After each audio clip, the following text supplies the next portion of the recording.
Wingman Joker, thank you for listening to this channel and please support the channel. Please subscribe. Chapter 151, The Demon. The Tide Man screamed in pain, but that didn't help him, nor did his anguish affect the girl licking a popsicle on a chair beside him. This was your fault. You could have been long dead with your brothers by now, and we could have returned home. But no, you had to go open that stupid mouth of yours to act rough and insult our young master. The girl sucked on her popsicle as she looked at the man's sorry looks.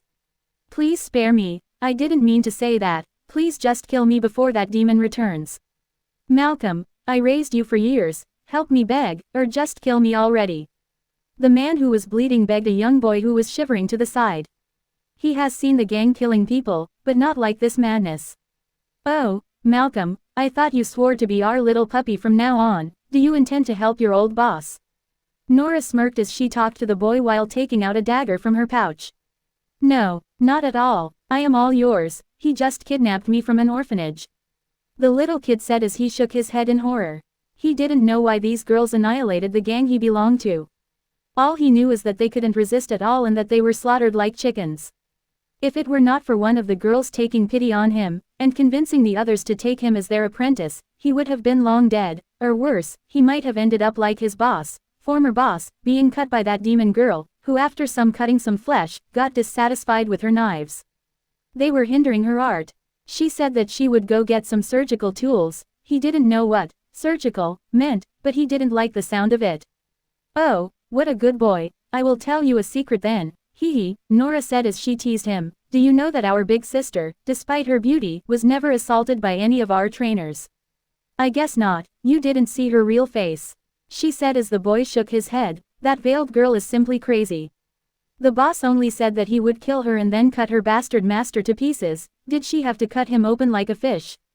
Well, anyone who sees our big sister at work would naturally forget everything about her beauty. So remember, never betray her, or insult the young master, Nora said, chuckling as she saw his terrified eyes.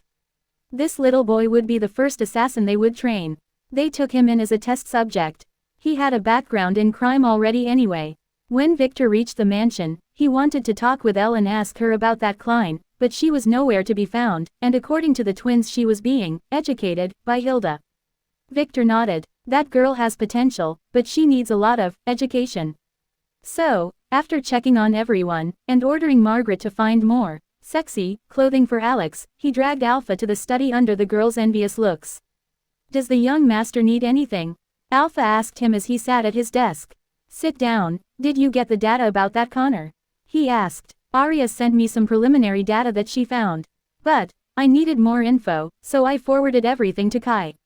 He should call me when he finds anything useful, she said as she relaxed on a couch next to the desk.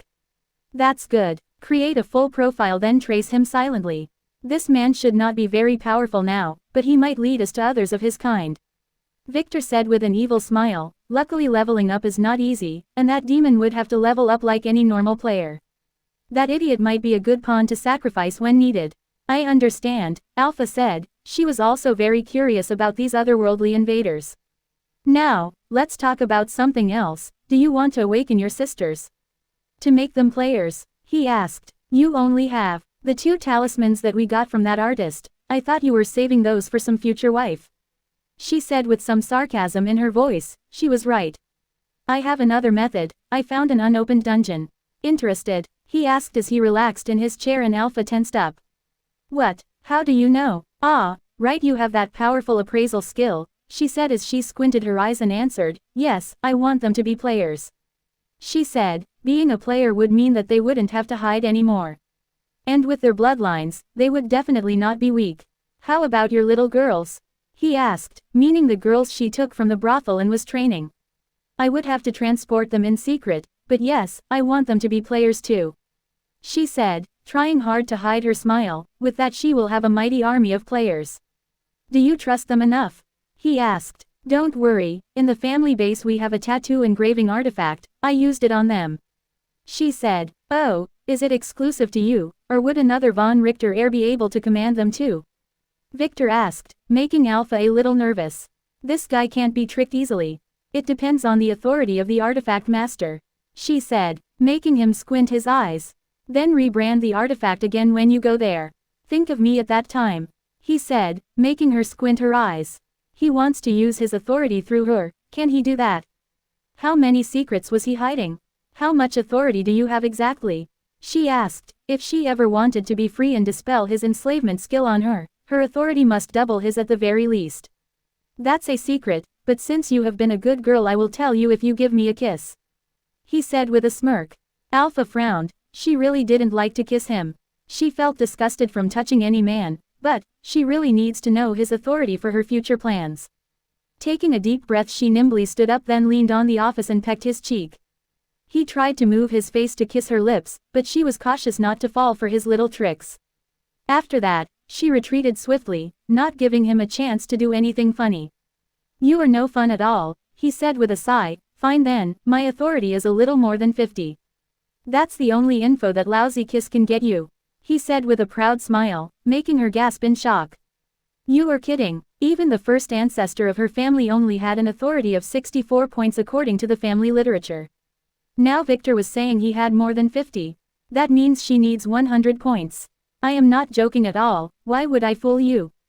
You can get an appraisal talisman and use it if you want, he said casually as he smiled as he watched her sit down in shock for the next 10 minutes. She knew he was not lying. Her entire plan has just been crushed. How did you do it? She asked after a while as she weighed her options. This guy has just become a player. Did he gain something in a dungeon? Maybe she can do it too. I had a lucky encounter with a great treasure. It helped exploit a system bug. But I can't tell you what it is. It's no longer viable anyway, he said, making her frown. She heard of those bugs. It seems like she had to readjust her plan. Does she need to follow him for real from now on? He was not bad at all, being both smart and powerful. But what about her family's revenge? What about her plans to conquer the world? Damn it. Alpha cursed silently but made sure not to show it. I understand. How many people are going to that dungeon? She asked, changing the subject.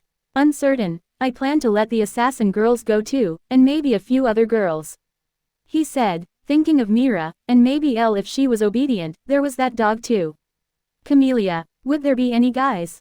She asked sarcastically. Alex would be there, he said, making Alpha want to spit on him as if he didn't know that Alex was a girl. The chicks? She asked. No, not yet anyway. Even if I trusted them enough, I still need them to do things around for me, and I don't want anyone to find that they are players. That would raise too many unnecessary questions, he said as he knocked his fingers on the desk. So you want to go raid the dungeon with your harem? She asked with a disgusted look. I won't go there, as I have school to attend with Lily and the twins. And I want you girls to be less reliant on me.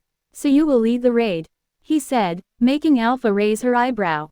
She didn't expect that. You trust me too much to give me such an important task, she said. Yes, you are my smartest and most obedient little wife after all, he said with a smile, making her look to the side, hiding her disturbed look. I want you to train the girls on dungeon raids for the next week. And we would choose a good time for the raid after they are ready. The dungeon is an E rank. It's called the Withered Snakes Dungeon. Expect snakes and poisons, so the girls might need to learn how to kill and cook snakes. You would also need to prepare some antivenom vials, he said. I understand. She nodded. Then you are dismissed, he said casually. She is smart enough to figure out what else was needed. Alpha saluted respectfully and then left the room while thinking about what to do. Victor chuckled watching her leave, then turned on the computer on his desk. The overall situation has been getting a little messy lately. He didn't know if this was his effect or if his family was destined to be destroyed one way or another. But he must prepare for contingencies. For that he decided to write instructions for the girls to follow if something went wrong, like what happened when he was in a coma. A summer storm was rare, but tonight was one. Looking at the clock, it was 1 a.m. Time to act. She needs to get to the basement and get the mountain deed, and whatever light treasure she could find. Then she would leave this hellhole. Elle silently and nimbly jumped out of her bed. Ouch, her butt still hurts. That old wench beat her good. She will get her revenge someday. Leaving the room through the window, she nimbly crossed the wet ledge and re-entered from the corridor window.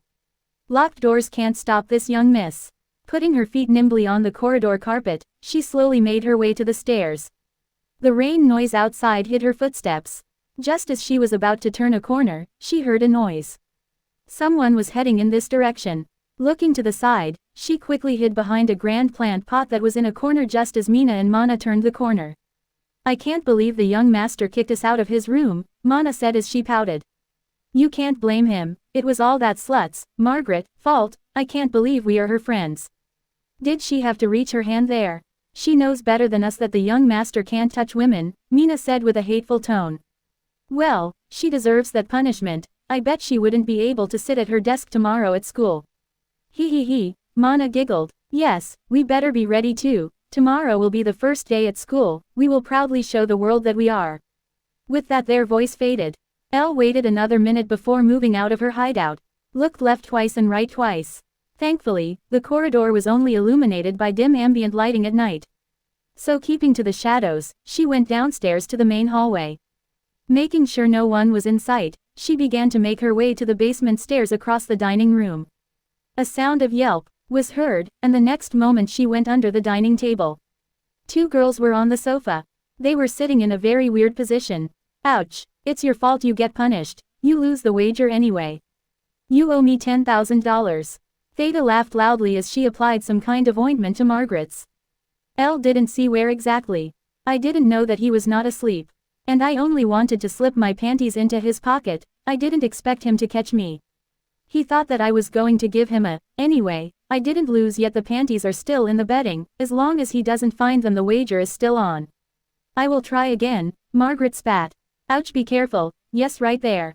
Elle didn't care about their conversation, she just took the opportunity as the lightning struck to crawl across the room until she reached the opposing corridor. Safe. Now, to the stairs, hopefully, no one is in the way. She reached the basement door safely and through the keyhole she could survey the situation on the other side. She almost screamed in shock.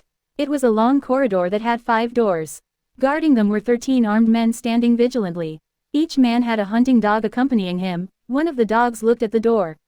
Elle stepped back immediately, what the F***ck are they hiding in there? Elle frowned. If she opened the door, would those men notice her? Probably. What if she waited for the lightning? That would not work. She was not fast enough to reach the closest door without being seen or bit by a dog. Weighing her options, Elle decided to leave this place and return with Mr. Klein later. Uncle Black always said that you need to live to fight another day. And to never risk it, especially with high-profile targets. Stepping back, she gave the mansion a last look. Searching for a treasure to take, but sadly, even the lightest treasure here weighed as much as her. She should have taken something from the upper floor. How about staying to try another night? No, absolutely not, never. She can't stand any more lessons from that demon Hilda. Returning without any spoils would surely get her in trouble with the villagers. Maybe she can steal one of the gold-plated car bumpers. She saw them in the garage. Sighing in frustration, Elle sneaked toward the back door. Silently opening it, she stepped into the dark back pathway just as lightning struck, illuminating a veiled demon that was staring right at her. Now, what do we have here? The demon coldly said. Chapter 152, The Academy 1. The foreboding feeling woke Victor. This was the 3rd time. Something big was approaching, but he didn't know what. He sighed as he looked at the girl who was hugging him. Last night, Lily sneaked in through the window, and quietly drilled into his bed. Putting his hand gently on her head, he brushed her hair with his fingers, making her open her eyes and look at him with a smile. Good morning, young master, Lily said as she buried her head again in his chest. She felt lonely sleeping without him the previous night. You smell like blood, were you hurt? He asked, with some concern. It's not mine, she replied. Aha, who? He asked. Some guy who didn't know how to respect his elders. She said. Oh, don't do these things yourself next time. He said with a sigh. He read her file. Kai, who was scared shitless of her, made sure to send it to him. Then get up and get ready, we have school today. He said as he kissed her forehead. Just a few more minutes. She said, hugging him tighter. Fine then, he said with a smile as he hugged her back. Young master, when will you awaken your bloodline? She asked timidly while keeping her head buried in his chest, although he could see her blushing ears. Soon, almost all the pieces are in place. I found a suitable summoner 2 days ago. Now I just need the catalyst, and I already told Kai to keep an eye on that thing, he said. A summoner? She asked. Yup, the blood awakening method I intend to employ requires a demon as an intermediary. You will see, he said with an evil smile. Is this summoner a girl? She asked as she raised her head to look at his face with her pretty squinting eyes. That's irrelevant, now just relax and let me hear what you did in the last couple of days. He said, quickly changing the subject. 30 minutes later, Victor was standing in the dining room in his new suit that was chosen for him by the twins. He was busy enjoying the sight of Lily, Margaret, and the twins showing off in their new school clothes. They looked amazing, especially Margaret, who was walking funny in a red short skirt. Victor almost chuckled as he touched his pocket where he kept a certain thing. He will tease her with this later. Young master, the breakfast is ready, Hilda said respectfully. The twins were spared from the breakfast preparation duty as they also had to get ready for school. Victor nodded then frowned as he sat at the table. Where is Elle? He asked. He was busy the last couple of days and didn't see her yesterday. Did they secretly kill her and stuff her somewhere? Yesterday she tried to escape after sniffing around the mansion. She tried to enter the basement but was fooled by the illusion array. I wanted to follow her more, but Miss Lily, who happened to have just returned, sensed something wrong and caught Elle just as she sneaked out of the back door. Hilda said, "Oh, is she still in one piece? Where is she now?" Victor asked, making Lily blush a little. She had just told him what she did to that man yesterday, thankfully he didn't mind. She was a little shocked but otherwise fine. She is now cleaning the pool floor with a toothbrush. The chicks used it last week for some training and left it in a miserable condition. Hilda said with disgust. Good, she needs to be taught some life lessons. Keep an eye on her, she might lead us to a big fish. Oh, and let her hear you talk about the great treasure in the vault downstairs, Victor said with an evil smile. Now where is Alex? Victor asked, turning to Margaret, who was sitting with some difficulty. I don't know, I gave him a new maid uniform that I bought online from a shady, Ahmm, specialty website. He must be hesitating in some corner, she said as she adjusted her seating.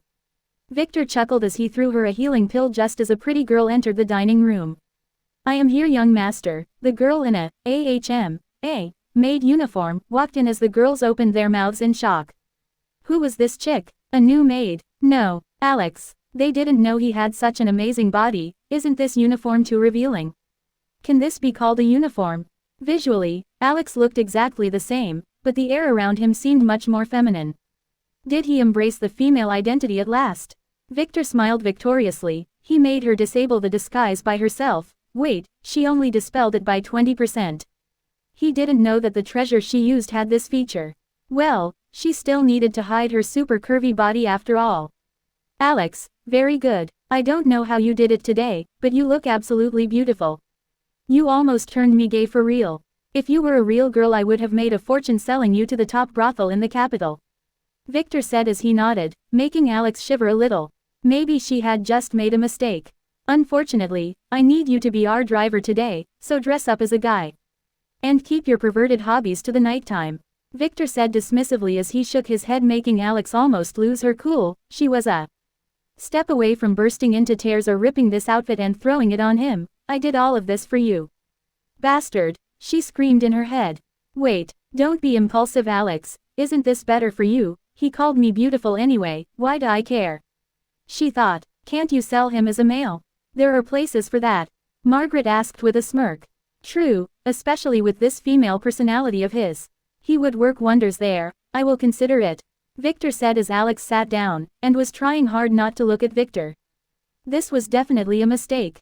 Interesting, Hilda said as she looked at Alex suspiciously with the girls. How did he do it? Plastic surgery, but they saw him yesterday. Can it be done this fast? Maybe the young master used some kind of a treasure on him, she heard of those. But, did he lose his ability as a man? Did he have such ability in the first place? Sit down and eat, we have a long day ahead of us, Victor said with a smile as Lily, who gave Alex a curious look, cut the steak in her young master's dish elegantly. She seemed to have got a new set of sharp knives. After finishing their breakfast, Victor ordered the girls to get ready to depart as he went to the study. Theta was waiting for him there. Did it work? He asked. No, the system gave me a foul play indicator. She said. They have been using poor Margaret to test her gambler class limits. It seems like you should not be aware of foul play, Victor said. It may have something to do with the odds. She added. I don't know if it depends on the real odds or my feelings about them, and the alert only flashed when you caught Margaret. As long as it is fair play, it doesn't matter, she said. True. Did you figure out how your skills work? On what can you gamble precisely? He asked. On everything. There are two types. System gambles and player gambles. The system gamble is very straightforward. I bet one parameter whether something would happen. It is only limited to health, stamina, mana, coins, and maybe others and skills cooldown times. As for the player's gamble, it is very interesting. It requires the other party's approval, but everything can be wagered except level and authority. And, the final transfer seems to be limited to my mana and authority though, I haven't tried it yet. She said with a frown. Oh, I will try to think of a solution for that. Can experience points be wagered? He asked. Yes, the system gamble probably accepts those too, but I didn't have any to test it. She said. What about non-system attributes? What do you mean? She asked. Non-system attributes are things that have nothing to do with the system. They are divided into two categories, internal like your hair or sight, and external like normal money and possessions. He said. I don't know, let me try, she said as she tried setting up a wager. It says authority not sufficient. She said. Did you try it on me? He asked. Yes, try it with someone else as a target. Ah, trying again. Wah, it says level not sufficient, and I have to wager something of equal value. She said. Do you have to be a part of the gamble? Or can you be just an intermediary? He asked. Ah, it can be done, but the mana requirement is too steep. And the two parties must be very close. She said. Do you have to clearly indicate to the other party that you are using a skill? He asked. Not necessarily, I only set the wager in the system, and as long as the other party approves it would work. There is no visual indicator. Margaret has already wagered her entire coins unknowingly. I just had to act as if it was a joke and tell her, let's bet all our coins on this, then I added, I put $10,000 with it. She accepted, but didn't realize the play in words, she said with a wicked smile. After regaining her memories, she was no longer that naive girl. Thankfully the bet was a foul play, Victor said with a chuckle. I would have returned them to her anyway, I don't cheat my family. She said with a puffed cheek. Good, don't tell anyone except Alpha about this. He said, I will teach you a few tricks later, and maybe we can cheat some idiot out of his attributes. He added as he took a skill book from his ring. This one is a skill to turn all your stamina into mana. It might be useful if your mana gets insufficient, he said. Be careful with it though, as you will not be able to move after using it. Ah, I understand, thanks. She said as she took the book and looked at it strangely. Young master, I thought that other players didn't have mana and stamina, why is there a skill for that? She asked. Oh, true, this skill can't be used by normal players. My little Theta is smarter than I thought. He said with a smile, making her blush. Well, I will tell you a secret. This thing was from my ancestor's stash. And that guy is not from this world. He added. Monica cursed as she was dragged into the car by the old butler whose head was 98% bald. Young lady, we have to go to school. I know that you were kidnapped yesterday. But they let you go pretty quickly, and the master had commanded that you should not miss the first day. He said. No, I don't want that, she shouted in frustration. Fine then, I will tell the master. He would find and kill that terrorist. The butler let her go and turned around. Ah, no, wait. I will go, Monica said, not knowing why she defended that evil man in front of her father. Well, he was nice to her after all. Monica was lost in thoughts when her car arrived at the massive academy campus. This place was huge, featuring many buildings and research labs. Sorry sir, cars can't enter the campus. A polite guard told the driver sternly. Young lady, please be careful, and remember your mission.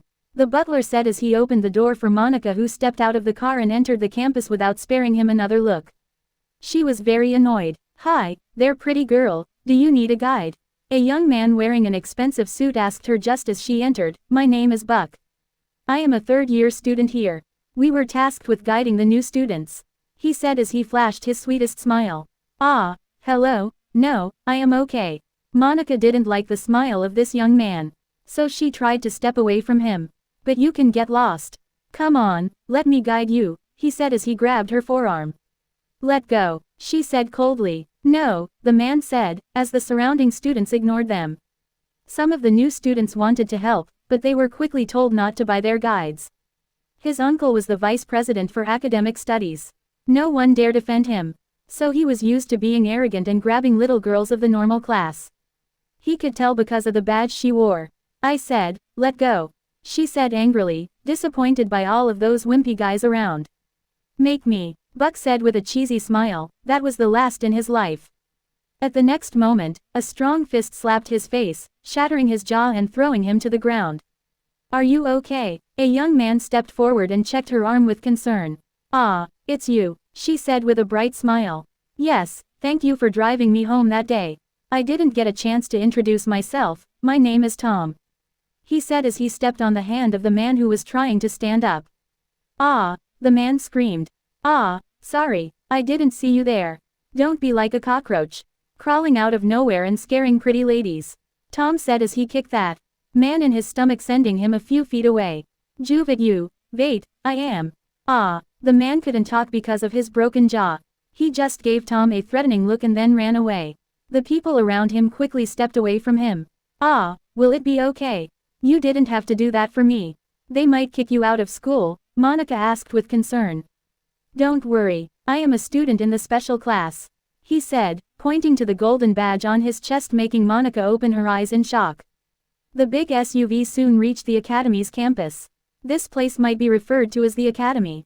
But in fact, it was bigger than most universities. The Players' Council opened 10 academies across the continent. This was one of them. On the surface, this was a place of knowledge, but the truth was that this institute was made by the players to train new players and non-player staffers to serve the great powers. In addition to that, most of the non-secretive research about dungeon materials and technologies was being done here, under the pretense of advanced technology. The families can't do all of the research by themselves, there's simply too much data.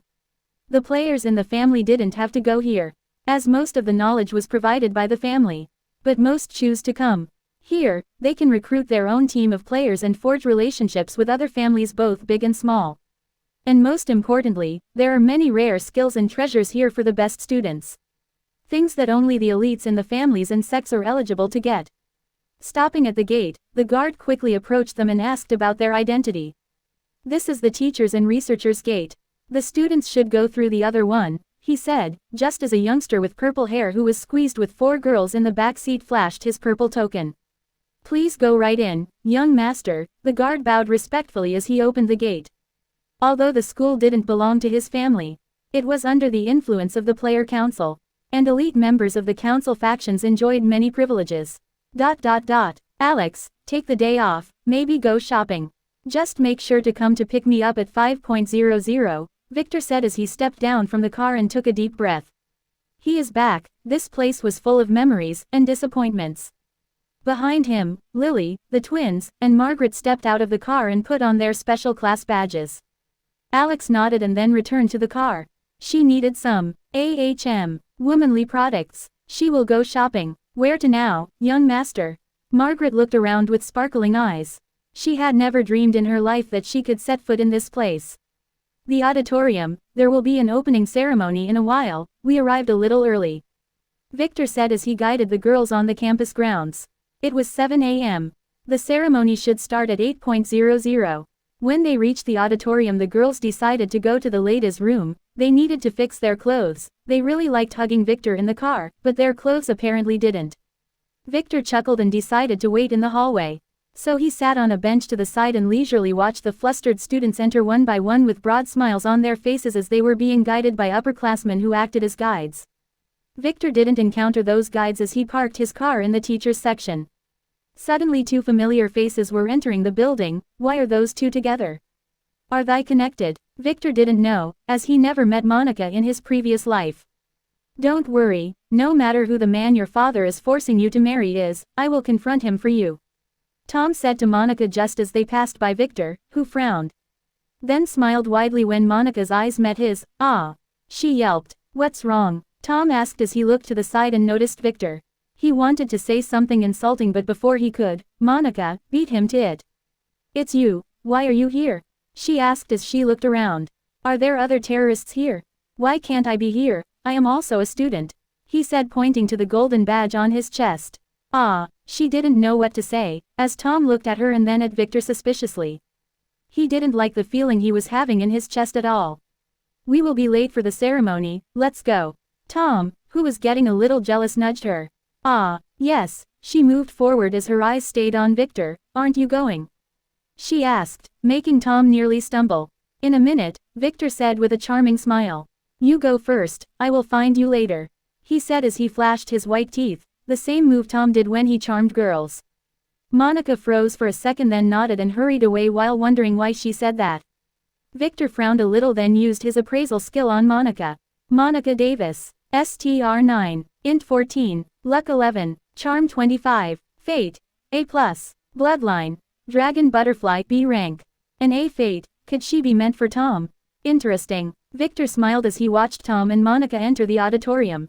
This girl's bloodline is very unique.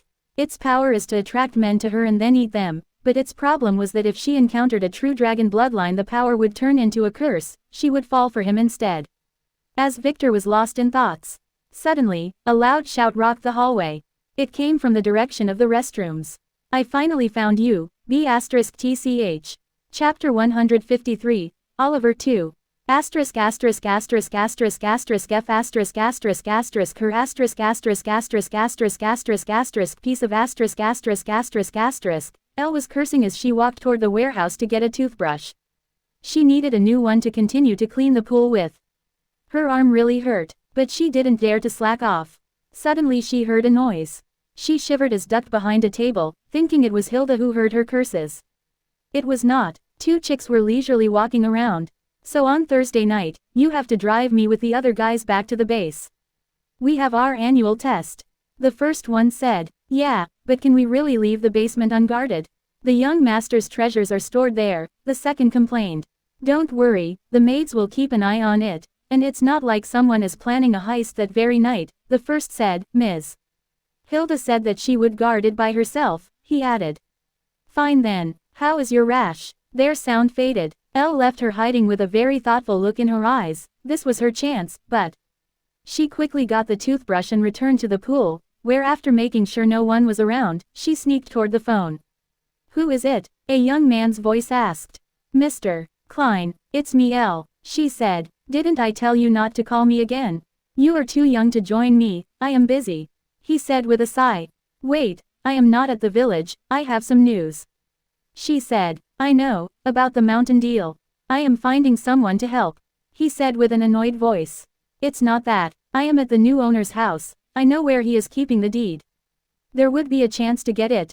She said, then proceeded to tell him everything about Victor, including how he can fly. Some kind of a personal jet. This guy must be filthy rich. Mr. Klein said in shock. Yes, she replied. Next Thursday is it. I will see what I can do. You keep following their orders, and tell me if anything has changed. He said, then hung up. Elle smiled wickedly as she returned the phone's handset to its place quietly. Damn witch Hilda, just you wait for this young Mrs. Revenge. Following the yelling sound, Victor quickly reached the ladies' room, where a few students were grouping at the door to watch the drama inside. Victor intended to push them aside, but suddenly they all stepped back in horror, giving Victor a chance to slip in. A young man was standing there, aiming a gun at Lily and the girls who stood there in shock. His eyes were red in anger, as if he was about to lose his mind. Oliver Goodman, level 0, abnormal state, berserk, class, gunslinger, authority, 3, strength, 20, intelligence, 20, agility, 20, luck, 9, charm, 20, order, 10, skills, firearm scan and materialize est scanned, toy pistol, AK-99.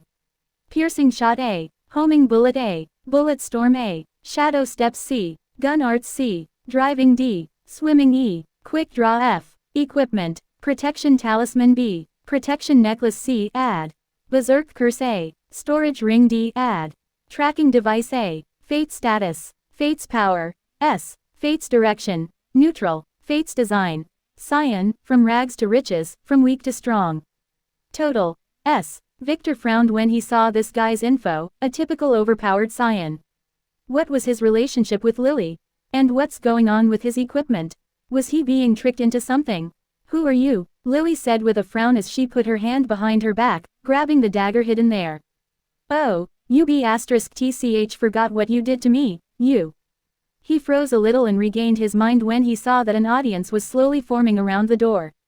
Some things are better kept a secret, Just now, he just pulled his gun on an impulse, realizing that he made a mistake. Oliver decided to retreat and take revenge later. Ah, you are the pervert I castrated. It was your fault for attacking me that day, Lily said in shock, stopping the retreating Oliver in his tracks and causing the people who heard the scream and came to see what's wrong to look at the man, then down at his crotch. Ah, you b*tch. Oliver screamed. Now get on your knees and beg for forgiveness. And maybe I will grant you a swift death. He yelled, losing his mind again as his secret had been exposed. Victor didn't like how this guy pointed his gun at Lily. He wanted to do something, but assaulting a scion was dangerous. Even someone as weak as this one. Wait, where are the security guards? Victor frowned as he looked around. That's weird, this place should be heavily guarded as many important people would be attending this ceremony. This was definitely a trap. Victor didn't know what to do, but after some thought, he decided to put the needle he had taken out away. Lily was powerful enough to deal with this weak guy. Whoever planned this trap must have wanted them to kill Oliver or get hurt in the process. But sadly they miscalculated. Even if he wanted to kill this eunuch he couldn't. Scions can't be killed. It was a tested and proven fact. Just wait for it, he told himself as he watched nervously. Indeed, at the moment when Lily had enough of this idiot's rambling and was preparing to throw her dagger at him, a girl shouted, "Stop, Oliver Interrobang, what are you doing here?"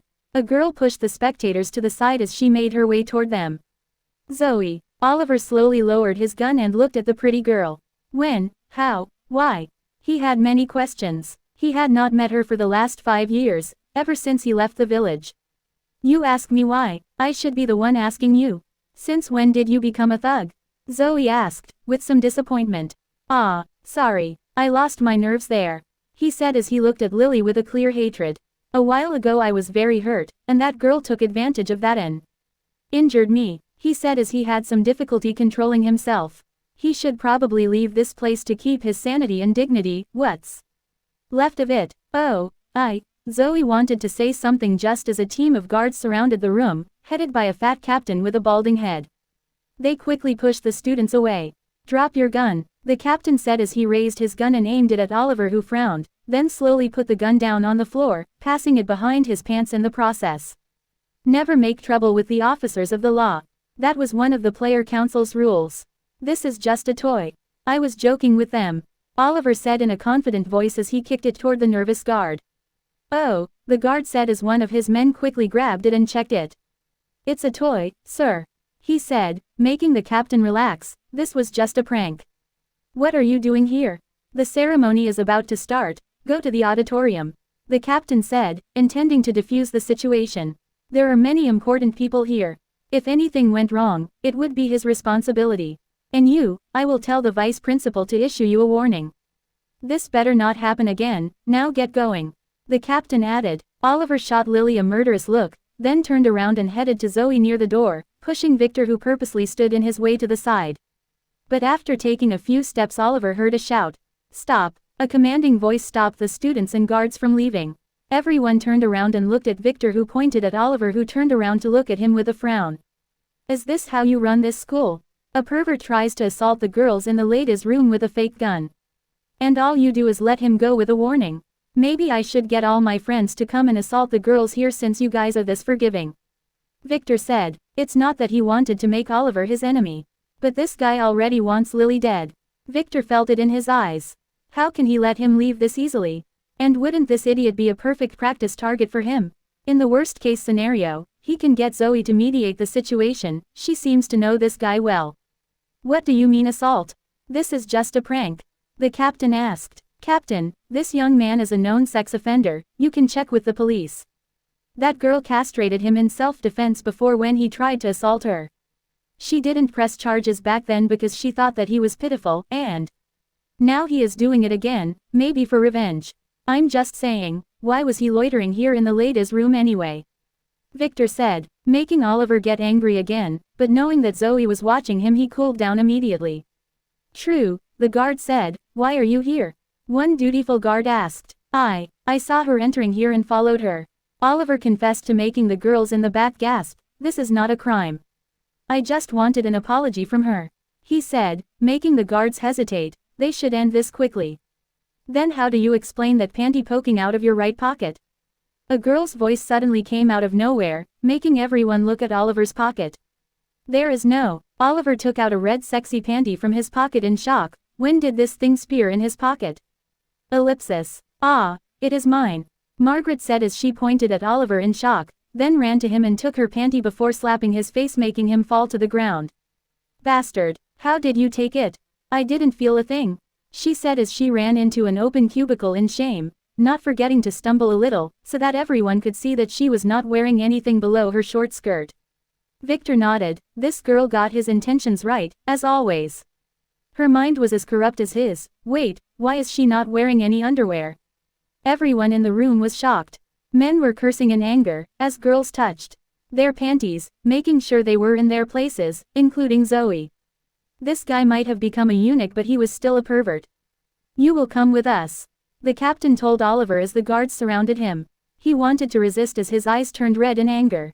But even with his powers, he could not push away 7 burly guards, who handcuffed him and then dragged him away while gagging his mouth. He was biting. Everyone, head immediately to the auditorium. I will punish everyone who stays here, the captain said as sweat fell from his brows. This was a scandal and a big mess. He shouldn't have listened to that B*TCH, Charlotte. Zoe frowned as she watched Oliver being taken away. She wanted to talk to him a little more. He was her childhood friend in the mountain village after all. Who did he become like this? When did he get so perverted? Was city life this evil? She must ask Lily for some info later. She must fix him. Victor was secretly chuckling as he watched Oliver being dragged away when he noticed a change in Oliver's fate. Fate status. Fate's power. S. Fate's direction. Negative. Fate's design. Dark science suffer in misery. Live for revenge. Die in glory. Total. Negative S. What? Can this be done? Victor had no idea that a science fate could be changed. The power was still an S, but the direction and destination have changed. From a scion to a dark scion. What caused it? The repeated failures? Or was it his destiny? And what about his revenge? Would this guy bug Lily from now on? That's unforgivable. Was this a destiny arrangement because Lily avoided death at the family grounds? Maybe. He should have seen this coming. Victor was a little disturbed, but a little excited as well. How far can he manipulate this guy's fate? That was the question he was asking, and it was worth investigating. And he had the perfect test subject for that. Maybe he can also fix Alex's fate. That would be dangerous. He should ask the Book of Knowledge when it cools down.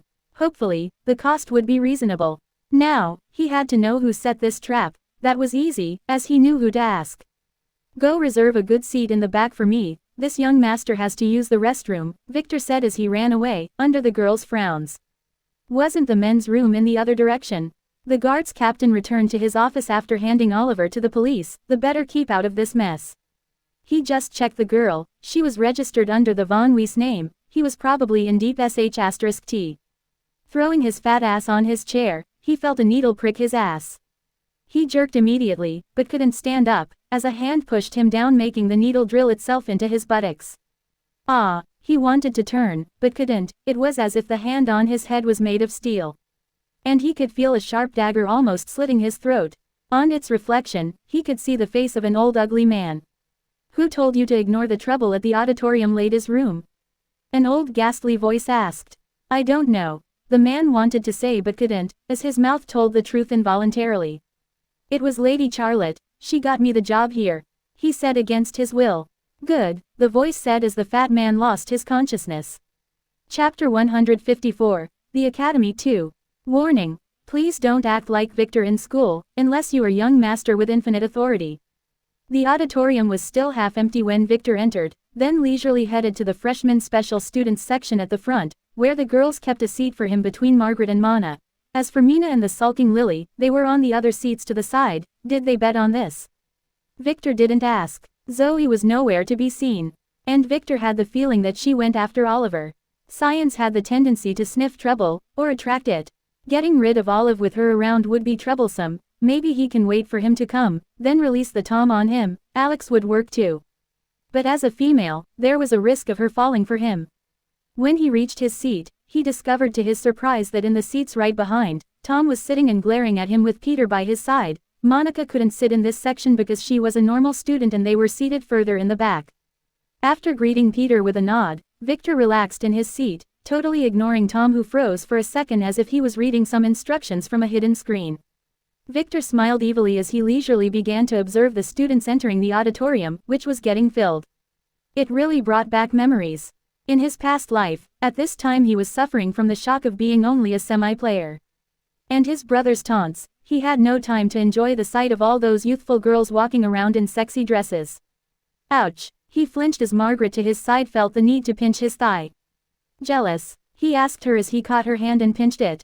Why would I? You held my panties in your pocket for the entire morning. She said, not caring about the two perverts who were listening from behind. Ah, about that. I just found it laying lonely in my bed. I felt sorry for it, so I decided to give it some warmth. He said casually, drawing the attention of the rest of the students around, but the real question is, why were you walking around without one? He asked, making everyone who was listening want to ask, just to make sure, one what? Ah, well, she lowered her voice, causing all the surrounding students to turn their ears toward her to listen more attentively. You see, when we were in the car hugging you, I might have gone a little overboard and spoiled it, she said with a slight blush as she stuck her little tongue out, making the twins gasp. They noticed nothing. What a slut. Lily shot Margaret a really nasty look before looking away with a blush on her veiled face. This girl was getting more perverted by the minute. Was this her young master's effect? Probably. Can she do the same? Never. That's just too shameful for her. As for the ones listening, they almost bleed from their noses. Is this girl a student with us? Mommy, you were right.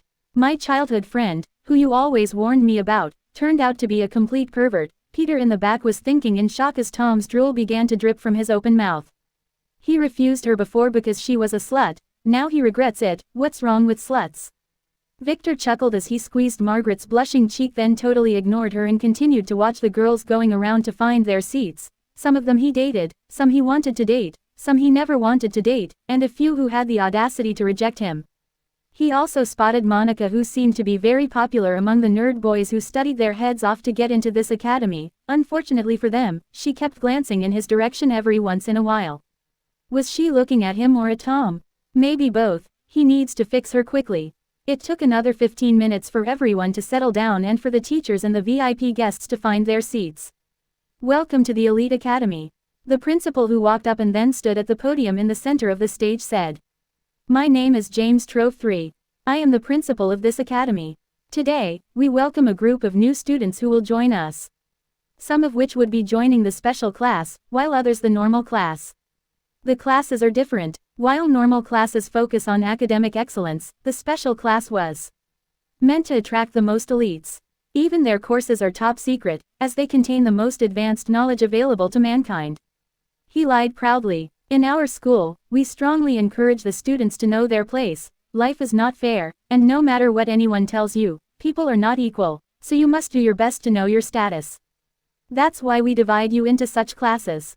You must learn to respect your elders. This is a lesson for your future. He added, causing some dissatisfaction among the students who came from poor families.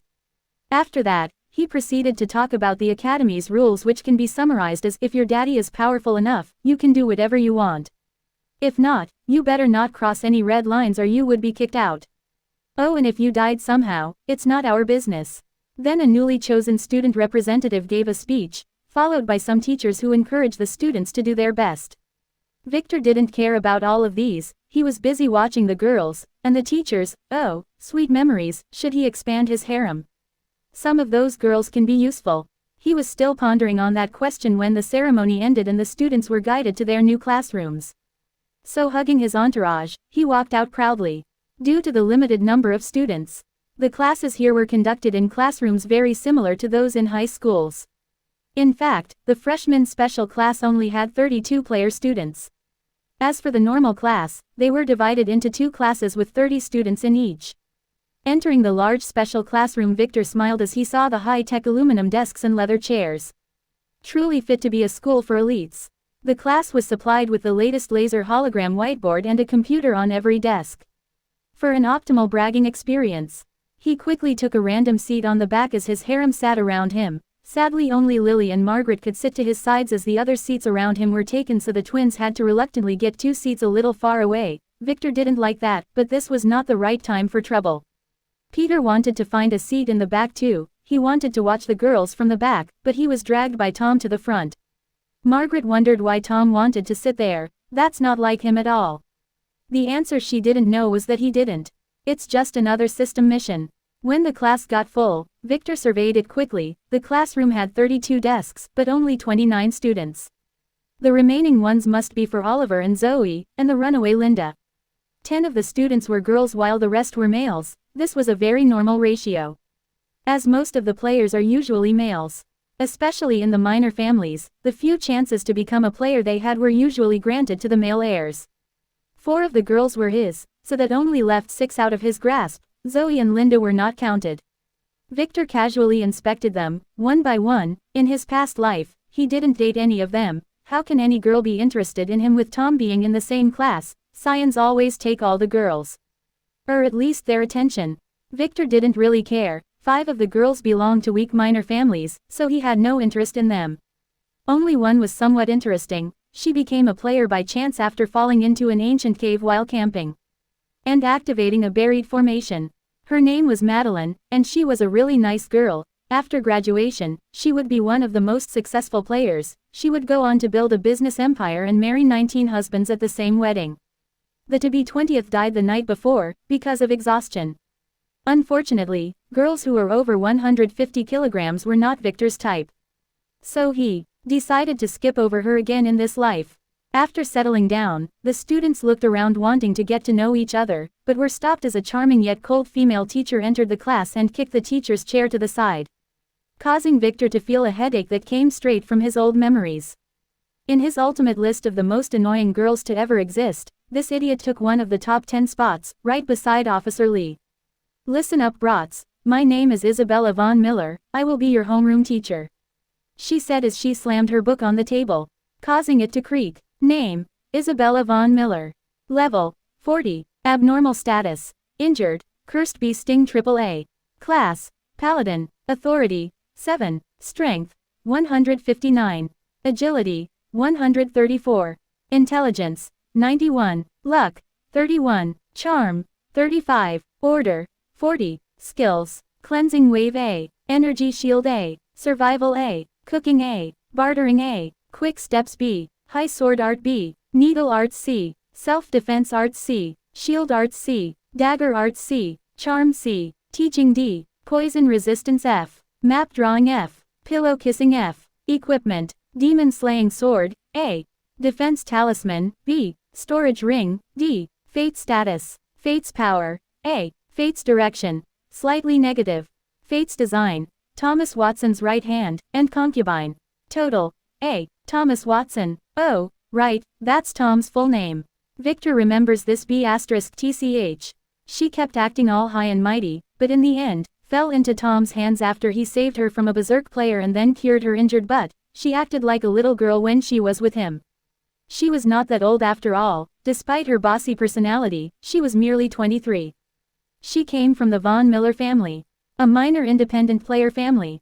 They only had 9 players in their family, and she was the most successful one, taking pride in climbing the impossible status ladder and proving the big families wrong.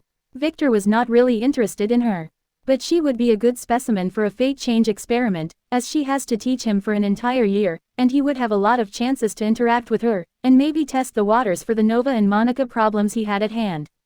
Now, how shall he attack? The Tom way? No, it requires a scion's luck to save a girl 5 times in a row, and to make her lose all reason. That idiot is already drooling in the front. This one was clearly his type. The system did promise him an excellent view if he sat in the front. The Victor way then? Direct attack or a sneaky one? Why not both? He needed to try it. The students prepared themselves as this was supposed to be the time when they introduced themselves. But that didn't happen, as Ms. Isabella had other thoughts. Now, no matter what the principal says, you can ignore him.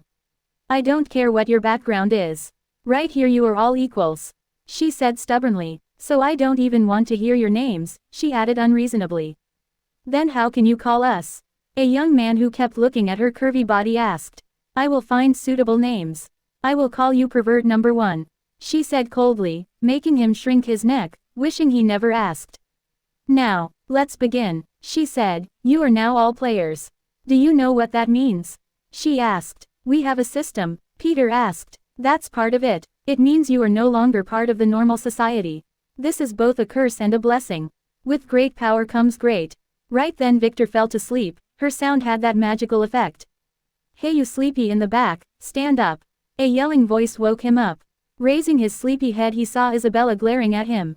He didn't respond, just wiped his drool then put his head on the desk again. I said stand up you piece of sh*t.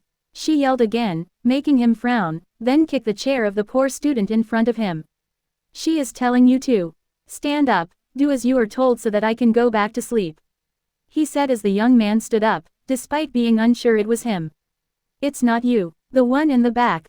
She yelled. Stand up, or I swear I would kick your ass out, she yelled louder.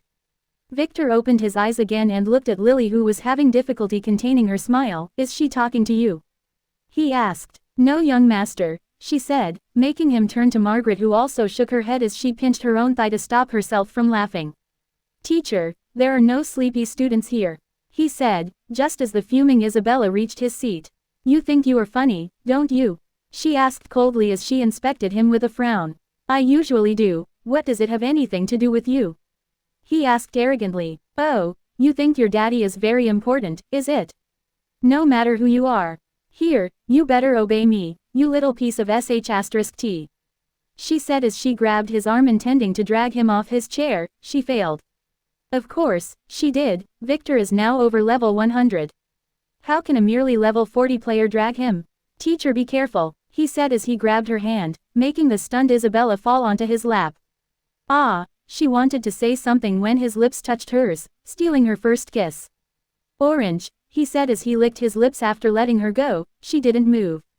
Tom and the rest of the boys opened their mouths and eyes wide in shock. As the girls covered their eyes. Except for a fat one. Who licked her lips too. Teacher, do you like this young master's lap? If you are interested, I can reserve some time in my busy schedule for you, let's say, on Thursday maybe. No, I might have guests, how about? Ah, you bastard, I will, she screamed aloud as she struggled up from his lap, then lost her footing and almost fell to the ground if not for his firm arm hugging her waist. Be careful, pretty teacher, he said with a dirty smile as his free hand nimbly moved around her body. Touching everywhere, and ending with grabbing her injured butt. Ha! The students gasped. Ah! She screamed again but this time in pain as she struggled out of his grasp and then looked at him and the dumbfounded drooling students, before running away from the room in shame. Her picture as a teacher has been completely ruined, and no one, except Margaret and Lily, noticed that he stuffed a piece of fabric in his pocket. How did he get this thing? That's how little girls should act, Victor said proudly as he sat down again and returned to sleep under the astonished eyes of his fellow students. The ones coming from normal families almost lost their minds. As for the important ones, the ones coming from a player family. They have been warned by their families that they would be attending school with a pervert. It must have been him. Now they must find a way to get close to him. We meet again, pervert, Lee said as she sat opposite the handcuffed Oliver, then shone a bright light right into his eyes. Officer, this was a setup. Someone stuffed that underwear in my pocket. He said with some annoyance. I don't care. Do you think that I am an idiot? Did someone drag you to the ladies' room again this time? Lies, all lies. You will enter prison this time, and for a long time. She said, I will make sure of that. You can't do that, he said as he began to get angry, just as the door opened and the chief entered. We will let you go, you have been bailed, and the school will not press any charges. He said, making Lee bite her pretty lip and angrily leave the room without saying a word. Oliver slowly cooled down as the chief uncuffed him and helped him out of the station. I don't know what kind of magic you did to get two girls from powerful families to help you, but hear my advice. Nothing good comes from rowing two boats at once, especially two that are going in opposite directions. The chief said as he returned to the station. Oliver looked at the station's parking lot with complex eyes. Two hot girls were waiting for him there while glaring at each other. Zoe, his childhood friend who grew up to be super pretty, and Charlotte, his newest beautiful ally and friend. For years he was faithful to his girlfriend who betrayed him. Never again. This is his chance to shine. He will make this work. Too bad, he can't touch either of them, not yet anyway. Chapter 155, The Academy 3. The shocked classroom was silent, and the Tom was fuming with envy as he looked at the door, where the pretty teacher Isabella had just passed. Before the students could comprehend what just happened, a handsome young teacher entered the classroom with a frown and an iron ruler that he swung around. "WHO did it!" he yelled. "WHO is the pervert." WHO angered Ms. Isabella, he added as he pointed to the students with his ruler. A timid girl in the front pointed to Victor, who was having Lily arrange a pillow for him on the desk. "You bastard!" The teacher headed straight to Victor. "You!" He didn't continue as Victor, who was sitting lazily on his chair, skillfully kicked him in the balls from under the desk. Ah! The teacher fell to the ground holding his crotch as his ruler fell to the ground.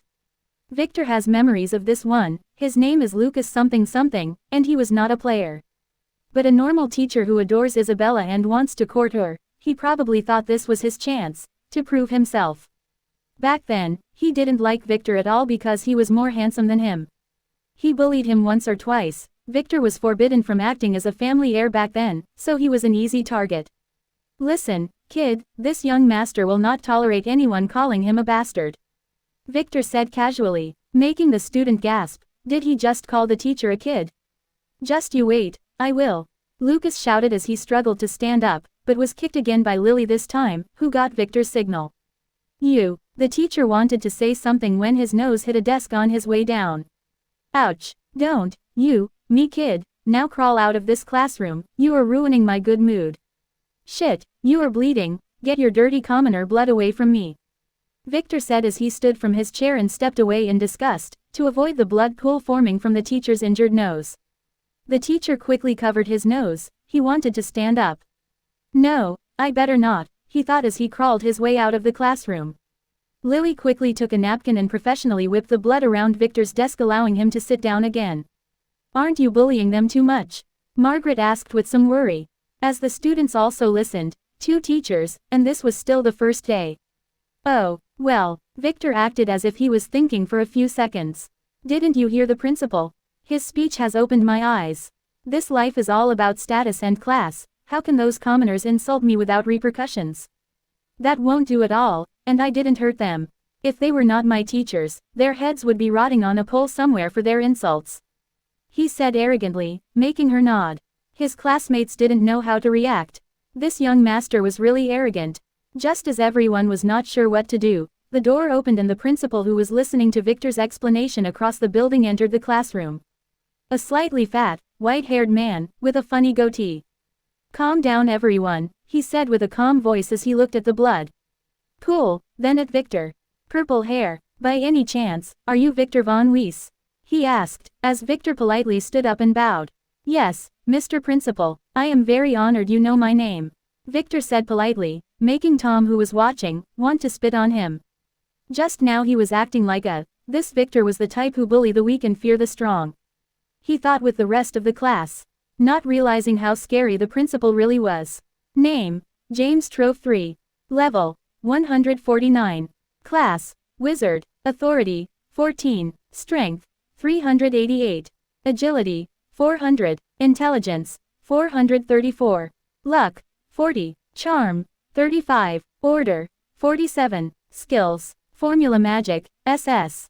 Energy Storm, S. Elemental Bullets, A. Survival, A. Distant Hearing, A. Bartering, A. Chantless Magic, A. Teaching, A. Quick Steps, B. Fire Resistance, B. Charisma, C. Poison Resistance, C. Shock Resistance, C. Frost Resistance, C. Charm, D. Talisman Drawing, D. Knitting, E. Map Drawing, E. Sword Arts, F. Self-Defense Arts, F. Equipment, Hidden Staff of Trove, S. Defense Talisman, S. Storage Ring, A. Von Krona Family Janitor Token, E. Players Council Elder Token, F. The Elite Academy Principal Token, F. Fate Status, Fate's Power, A. Fate's Direction, Neutral, Fate's Design, Neutral, Total, A. Bloodline, Crowned Crow. Good, good, the principal said as he fondled his goatee. "Are you the one who harassed teacher Isabella?" he asked. "If you mean kissing, then yes, I couldn't help myself, as she was the one who tried to harass me first. She seduced me with her hot body. This might have been a misunderstanding," Victor said shamelessly. Hiding his distress, the rest of the students looked at the principal, waiting for him to kick Victor out of the school. "I see, then what about Teacher Lucas, why did you do that?" the principal asked. Who is Teacher Lucas? Victor asked. The one you kicked a little earlier, the principal said, without a hint of annoyance. Oh, he is just a commoner. Who told him to come screaming like a mad dog? I wish to submit an official complaint about this. He called me a bastard, how dare he? Does he know who my father is? That teacher is not good for the school's morals. Victor said, using his daddy professionally to cover his ass. I see, I will consider it. The principal said, try to be more considerate of those people of lower social status in the future. They don't understand how vast the world is. The principal said, but I wanted to educate them. Victor interrupted, then don't do it here. If you must cause trouble, you are free to kill them outside. The principal said before giving the girls in the classroom a quick look and pausing for a second on Lily before leaving the room with a frown. The students were in an uproar. What is wrong with this school? Can the powerful really bully the weak here? The answer was of course not, unless you belong to one of the top powers. You can do whatever you want then. Victor sat in his chair frowning. This man belonged to the Von Krona, damn it, he must be some hidden agent. He should have checked him earlier at the ceremony. Did he discover Lily? Although she was wearing a veil, the air around her must have made him suspicious.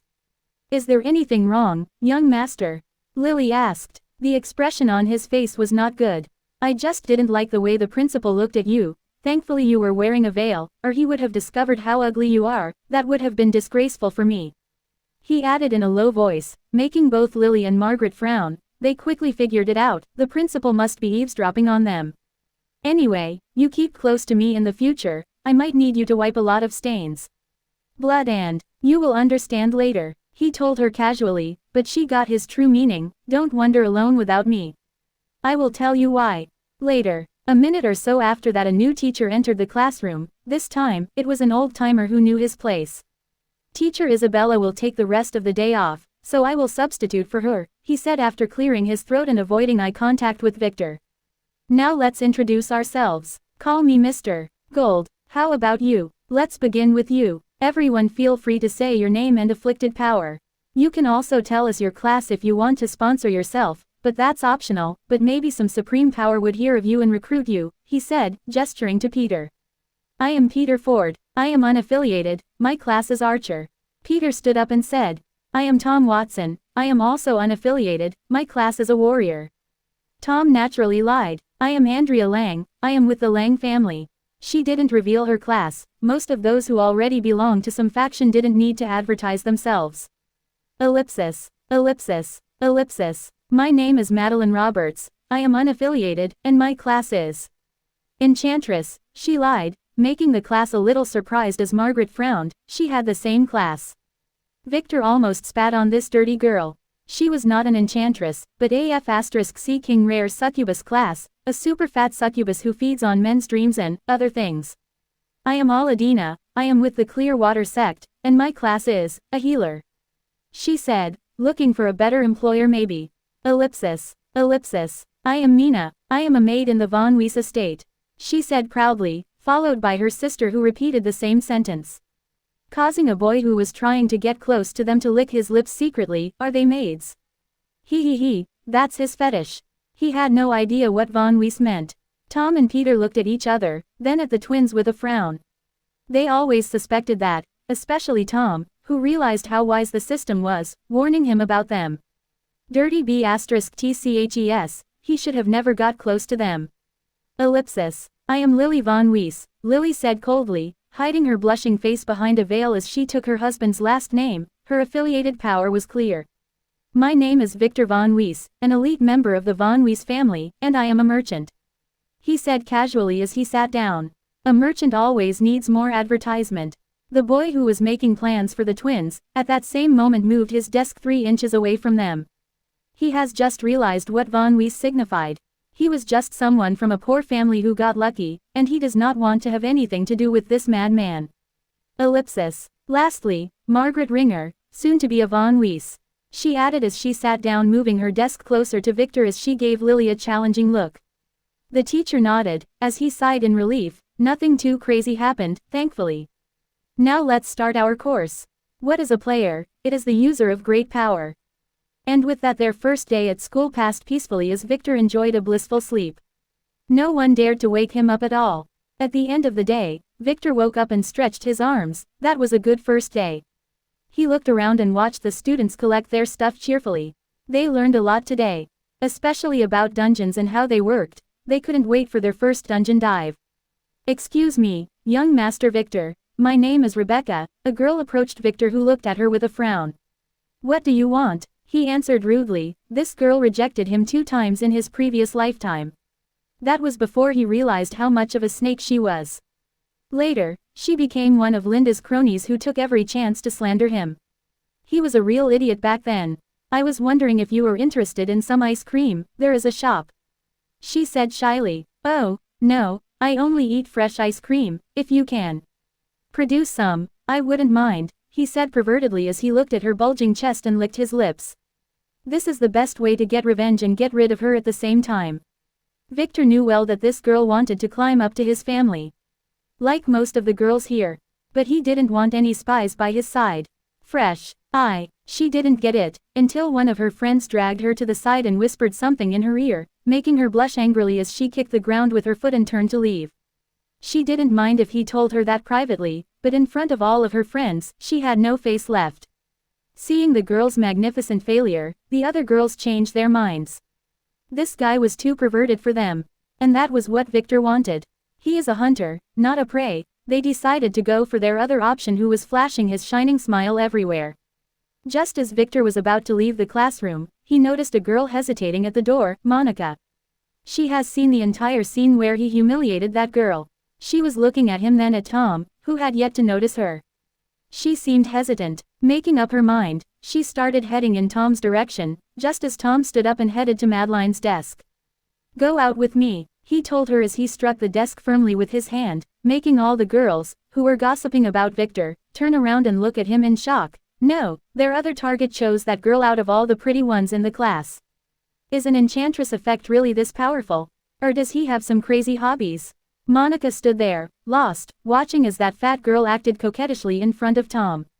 Suddenly, a firm hand grabbed her waist, making her flinch. Are you looking for me? Victor asked. Are you really Victor von Weiss? She asked as she turned to look at his handsome face.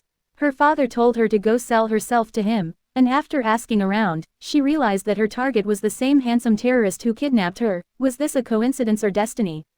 The one and the only. No, there is another Victor in the family, but he is already 90 years old, he said, pondering. Could it be him? It is you, she said bashfully. Then what can this young master do for you, pretty Miss Monica? He asked, making her blush a little. My father asked me to become your assistant, if you don't mind. She said it as softly as possible. In fact, her father told her to get him to impregnate her. But she can't say that. Oh, well, I told you that you will be mine before. Fine, let's go then, he said as he threw his bag at her, and walked out of the classroom as his entourage dragged her with them, just as Tom glanced at them. What? Wait, no, too bad for him, he couldn't chase after Monica, as a fat girl was hugging his arm firmly. The system promised him that this one would be of great assistance, he must endure. Damn you, Victor. Peter didn't witness any of that because the moment class was over, he hurried out heading to the normal class. The girls here were not his type. He liked normal girls who were weaker than him, so he would go hunt there. Who would refuse a special class student? Ellipsis. Stepping out of the academy surrounded by his pretty harem, Victor quickly headed to the parking lot under the envious eyes of the school students. Just then a student who came running out of nowhere bumped into Lily, knocking her and grabbing her veil before he hurried away. His timing was too perfect that she could only stand there in shock. Victor said nothing. In a split second, he took out a gun and shot the young man's hand, forcing him to drop the veil and escape. He didn't kill him, because he was sent by the principal, and has just used a high-level concealment skill. Everyone looked at Lily's face in shock by then. How can a girl be this ugly? Her looks were so ugly that it made a few faint-hearted students throw up. She was not a monster, but her nose was a little rotated to the left, and her mouth was a little bit wrong. Her lips were thin and her chin was like a cucumber. The combined effect created a unique face that would be perfect for any villain in a thriller movie. Everyone wondered at her hideous face as Mina quickly got the veil from the ground and then gave it back to Lily after dusting it. Margaret frowned a little as Monica put her hand on her mouth. She never expected this girl to be this ugly. Victor sighed as dragged the girls to the car. The principal was definitely suspecting something, but with this, he had probably managed to mislead him. He must hurry and complete the blood awakening, damn it. When they reached the car, Alex was waiting for them with a smile. She seemed to have had a good day. How dare she, he will ruin it for her later tonight. Did you make any new friends? He asked the girls as he sat in the car's back seat followed by Monica who was dragged in forcefully. The girls shook their heads as they sat down. Only Monica wanted to say that she made many friends, but decided to keep her silence. That won't do. I know you want to stay with me, but having friends is important. Look, I already have a cute Monica here, he said, making her blush. Understood, the girls said. It's not that they didn't want to make friends, but no one dared to go near them with Victor around. His reputation was already rock bottom. Young master, where are we going? Monica asked as the car moved. She was not ready yet. I will drive you to your home first, then go to my mansion and enjoy a blissful night. He said with a smirk. Don't worry, when your father sees that you are coming out of my car, he will stop bothering you, Victor added, making her smile sweetly for the first time. He really cared for her. You are mine now, though, don't get close to other guys. He added, making her smile freeze. She thought of Tom, then shook her head. Young Master Victor is much more handsome. Chapter 156. About Science 1. After dropping Monica off at her house with a reluctant goodbye kiss, Victor reached his mansion at 4 p.m. where he decided to have a quick lunch with the girls. This time Elle was there, sitting obediently as a cute little sister. She was not fooling anyone though. Everyone has already been informed of her betrayal. And they were waiting for a chance to spank her ungrateful butt. Elle, how was your day? Victor asked leisurely, as he appreciated his artfully arranged dish. It was fine, thank you for asking, young master, she answered politely, the way Hilda taught her. Good, how about this, Camellia, take Elle out and go shopping for the night. She needs some new clothes. He said, making Elle a little jumpy. This was her chance to run, but she needed to be here to help Mr. Klein. She was conflicted. Wait. Shopping, for me, she wondered silently. Are you going to let her buy things for me, young master? Elle asked, a little unsure. Of course, although you are not my real young sister, I will still care for you, I already promised. He said, making her feel a weird tingling in her heart. Something she never experienced before. Oh, by the way, Hilda, I have a new buyer for the antiques in the basement. So make sure they are well wrapped and place them in an easily accessible place. I intended to offer them at Charlotte's auction, but I didn't have a chance, back then. I am sure, they would sell for millions. He said, making Elle perk her ears. I will see to it, young master, Hilda replied. Victor nodded then returned to his meal, ignoring the somewhat edgy Lily, who wanted to ask about the incident today but didn't want to disturb her young master's meal.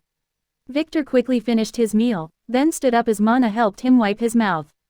Lily, follow me, we need to talk, he said. Mina, prepare some coffee for me, he added before heading to the study. Lily ran behind him under the girls' curious looks. Sitting on his trusty chair in the study, Victor smiled and gestured to Lily to sit on his lap. It's been a while, so she quickly obeyed. He gently hugged her, then removed her veil to look at her pretty face. Do you know why I told you that you were ugly today? He asked. I don't. Maybe someone was stalking me. Was that guy who stole my veil a player? I didn't feel his approach. No, I did, but I didn't perceive his danger. I felt strange. What does he want from me? Does it have anything to do with that Oliver? She asked one question after another, making Victor smile slightly. One question at a time, he said. First, that stalker was sent by the principal. He should belong to the von Krona family, your original family. Victor said, making her open her pretty mouth wide in shock. Did he discover that I belong to them? She asked with a worried tone.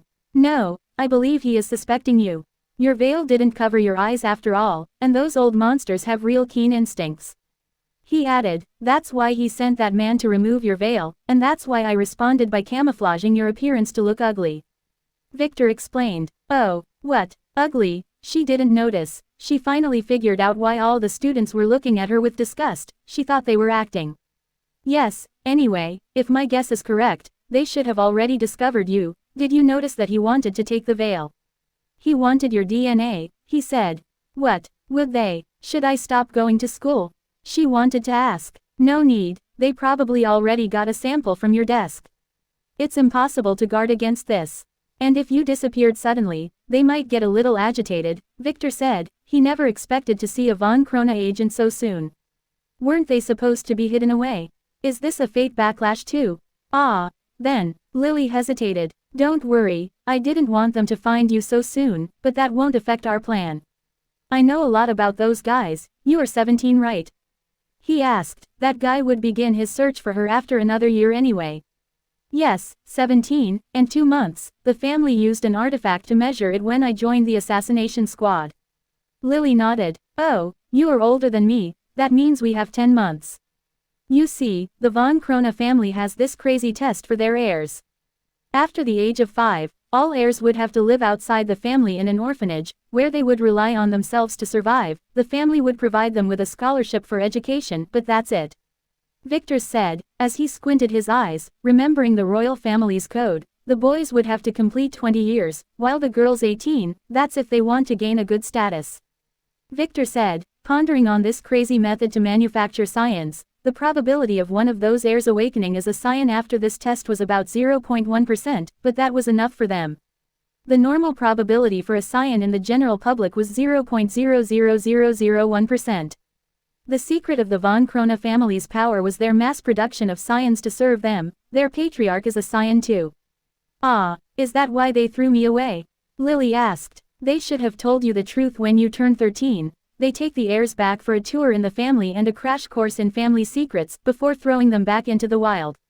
But if my guess was correct, something happened and caused them to lose track of you. That's just my hypothesis though. Victor said. He heard it all from her brother. Losing her was a plot from another faction in their family, as her bloodline was tested to be one of the purest. Then, they would not come for me? She worriedly asked. They will, but that would be stupid, as they only need to wait 1 more year for your sake. Ellipsis. So I believe they would wait until you are 18, we should get married before that. Unless you want to return to your family, he said. No, you are my only family, she said in a shy tone as she hugged him to hide her blushing face. Hee, you better remember that, he said, not letting her see the worried look in his eyes. Their intimate moment was broken by a knock on the door. It was Mina bringing the coffee for her young master. When she entered, she was not surprised by the intimate atmosphere. On the contrary, she wished it was her instead. Put it on the table, then call your sister, Alpha, Alex, Margaret and Theta too. I have something to explain, he said, making Mina nod and then go to call them. What do you want to explain? Lily asked, annoyed by the fact that her special time with her young master was ruined. Your second question, about Oliver, he said with a sigh. What about him? She asked. Wait for the others, he said as he pinched her puffed cheek. After 5 minutes the girls and Alex, who was dressed as a girl, were all sitting in the study, waiting for their young master to finish his cup of coffee. Putting the cup on the table, Victor licked the cream off his lips and then looked at them. Did the twins tell you about what happened today? He asked. No, Alpha replied. Victor nodded and gestured to Mina to tell them what happened as Mana prepared another cup of coffee for him. So after another 10 minutes, the girls were all briefed on the Oliver incident, in addition to their young master behavior in class. What a bully. Now, what do you think I should do about that Oliver? Victor asked as he took 2 strange talismans and activated them, making all the girls except Alpha wonder what it is. Kill him, Alpha said, beating the girls to it. And wondering why Victor activated an S-rank isolation talisman. Does he want to tell them some important secret? And what was that second one? She had no memories of that design. Then what if I told you that Oliver is a scion? He added, making Alpha gasp as the girls looked at him with a frown. They never heard that term before. What is a scion? Margaret asked with a frown. Well, that's a complex question. Do you girls know what my class is? He asked, deciding it is time for them to know something. Those girls would form the nucleus of his future team. Wasn't it a merchant? Mana asked. It's not, Victor said. That's a fake class. Take it as a life lesson. Don't let your enemies know about your powers. And everyone who is not your ally is your enemy. Take your good friend, Tom, for example. He kept telling you he is a warrior, but in fact, his class is berserker, he added. What? He was lying to us, also lying in school, Margaret said in shock. Of course, he is lying. Even that girl Madeline was lying. She is a succubus, not an enchantress, he added, making the twin gasp. then giggle with a blush as they thought of the way she was hugging Tom's arm when they left. Now, you will have to keep this a secret and never talk about this after leaving this room. My real class is called Fate Weaver. I can see people's fate. A part of it, anyway. My class's level is still too low. He said. Fate? Mina asked. You will not understand it completely, but simply, fate is the power to change the world, and enforce your will on it and on others. In plain words, it means that if you have a powerful fate, you can make your desires come true. He said, as he sipped his coffee and watched the girls' expressions. Some people have more power to influence the world than others. People with weak fates can't change a thing. They can only swim with the current, getting affected by others. But people with strong fates can change things to their advantage mostly, but not always. He added, remembering how dark science caused trouble to the world around them. Are you like a fortune teller? Can you see that? Are you going to tell us our fates? Margaret asked. Her interest piqued. So did Alpha, who had never heard of these things from her family. Chapter 157. About science too. Well, not a real fortune teller. Victor smirked at Margaret's question, but I can see some interesting things, and I can tell you about your fate's power. He said, but, first of all, you must understand that my class makes me fate neutral. This means the fate of others can't influence me. And while my effect on others still exists, it is still minimal due to my insufficient level, that's for now anyway. My class allows my fate to gradually strengthen. He said as the girls frowned, not understanding a thing. That means that by working for me your fates also become undetermined. So what I will tell you now is your fate before you knew me. He said, looking at Lily. For Lily, I know nothing. I saved her life before getting to my class. So her fate was connected to mine, and it became too foggy for me to see anything. He told the truth, making her a little disappointed, but she liked the fact that they were connected. What about me? Margaret asked as she looked at him with anticipation. Well, Margaret, I am sorry to tell you, but your fate was E rank when I first met you, and it was going downhill. That's a very weak fate. There is no set destiny, but most likely, you would have ended up leading a miserable life, or dead, Victor said with a sigh, making her look down at her feet with distress. She knew he was telling the truth, she knew it long ago. Don't worry though, your fate is C+ now, it is slowly rising. He said, cheering her up a little. Climbing into him was probably the smartest thing she ever did. Am I the same? Alpha asked. Her entire life has only been a series of unfortunate events. No, you are the opposite. You, the same as Mina, Mana, and Alex, you all have an A-ranked fate. It's very strong, Victor said, making them frown, not understanding how this works. Ellipsis. Then why was our childhood so miserable? Mina asked, a little unconvinced. Fate represents the power to change. Look at both of you, Mina and Mana, escaping your family's demise, and finding a new home. The same goes for Alpha and Alex. If your fate was weak, you would have already died. He said, your bad luck was the result of your destiny. Victor said, no matter how strong your fate is, it will always lead you from into your destinies, and... Do you really want to hear this? Victor asked. Yes, Alpha and Alex replied at the same time. Your original destiny had nothing to do with me, the same goes for the twins, I changed it. He confessed with a proud smile. What do you mean? Alpha asked. Well, let me explain what a scion is first as your destinies have something to do with it. He said, making them a little tense. A scion is someone who has at least an S-ranked fate. That means, whatever he wants, he will get it. The world would make sure of that. Victor said. Ah, you said Oliver is a scion. Lily asked. Yes, and that is the problem. Scions are very strong, they get powerful really fast, and usually can't be killed. The world itself will protect them and defend them against their enemies. Didn't you notice how Zoe arrived at just the right time today, just when you were about to throw your dagger at him? Victor asked Lily, making her nod. He was right, a second later, and that Oliver would have lost his life. But, I castrated him earlier. Nothing happened, Lily said. That was his destiny, he couldn't escape it. If you didn't do it, someone else would have done it. Victor said with a frown. He never heard of Oliver in his past life. Let me tell you something else, every scion has a destiny. Something the world gave him all that fate to accomplish, no one knows what it is. But as long as you do not stand between them and their destiny, we would only suffer minor consequences by confronting him, that's as long as he doesn't target us. Victor explained. That was his understanding. Then, what should we do about him? She asked. An enemy that can't be killed, lock him up. No, that may stop him from accomplishing his destiny, and he was already targeting them. Well, usually, we would be in a mess, but I might have caused his fate to change a little after framing him today. I didn't even know that this could be done. But in the end, he became a dark scion. That means that the world has decided that he was a loser that can't accomplish anything by himself, so his fate will not be able to influence the world anymore. On the contrary, it would turn everything against him, pushing him toward his destiny, so hurting him would be. We just have to make sure not to maim him too bad or kill him. Victor said, making Lily frown and then nod. She can leave him with an arm and a leg. What does that have to do with our destinies? What did you change? Alpha, who didn't care about Oliver, asked nervously. Oh, well, you see, the world will always give the scion the tools he needs to fulfill his destiny, and that includes followers with high fates, like you. Victor told the truth. I was destined to be a scion's follower. His lover maybe? Alpha asked. Yes, both you and Alex were supposed to be Sebastian's faithful followers, Victor said. He hid Alex's scion status on purpose. He doesn't want it to affect her at all, as he wants to change it.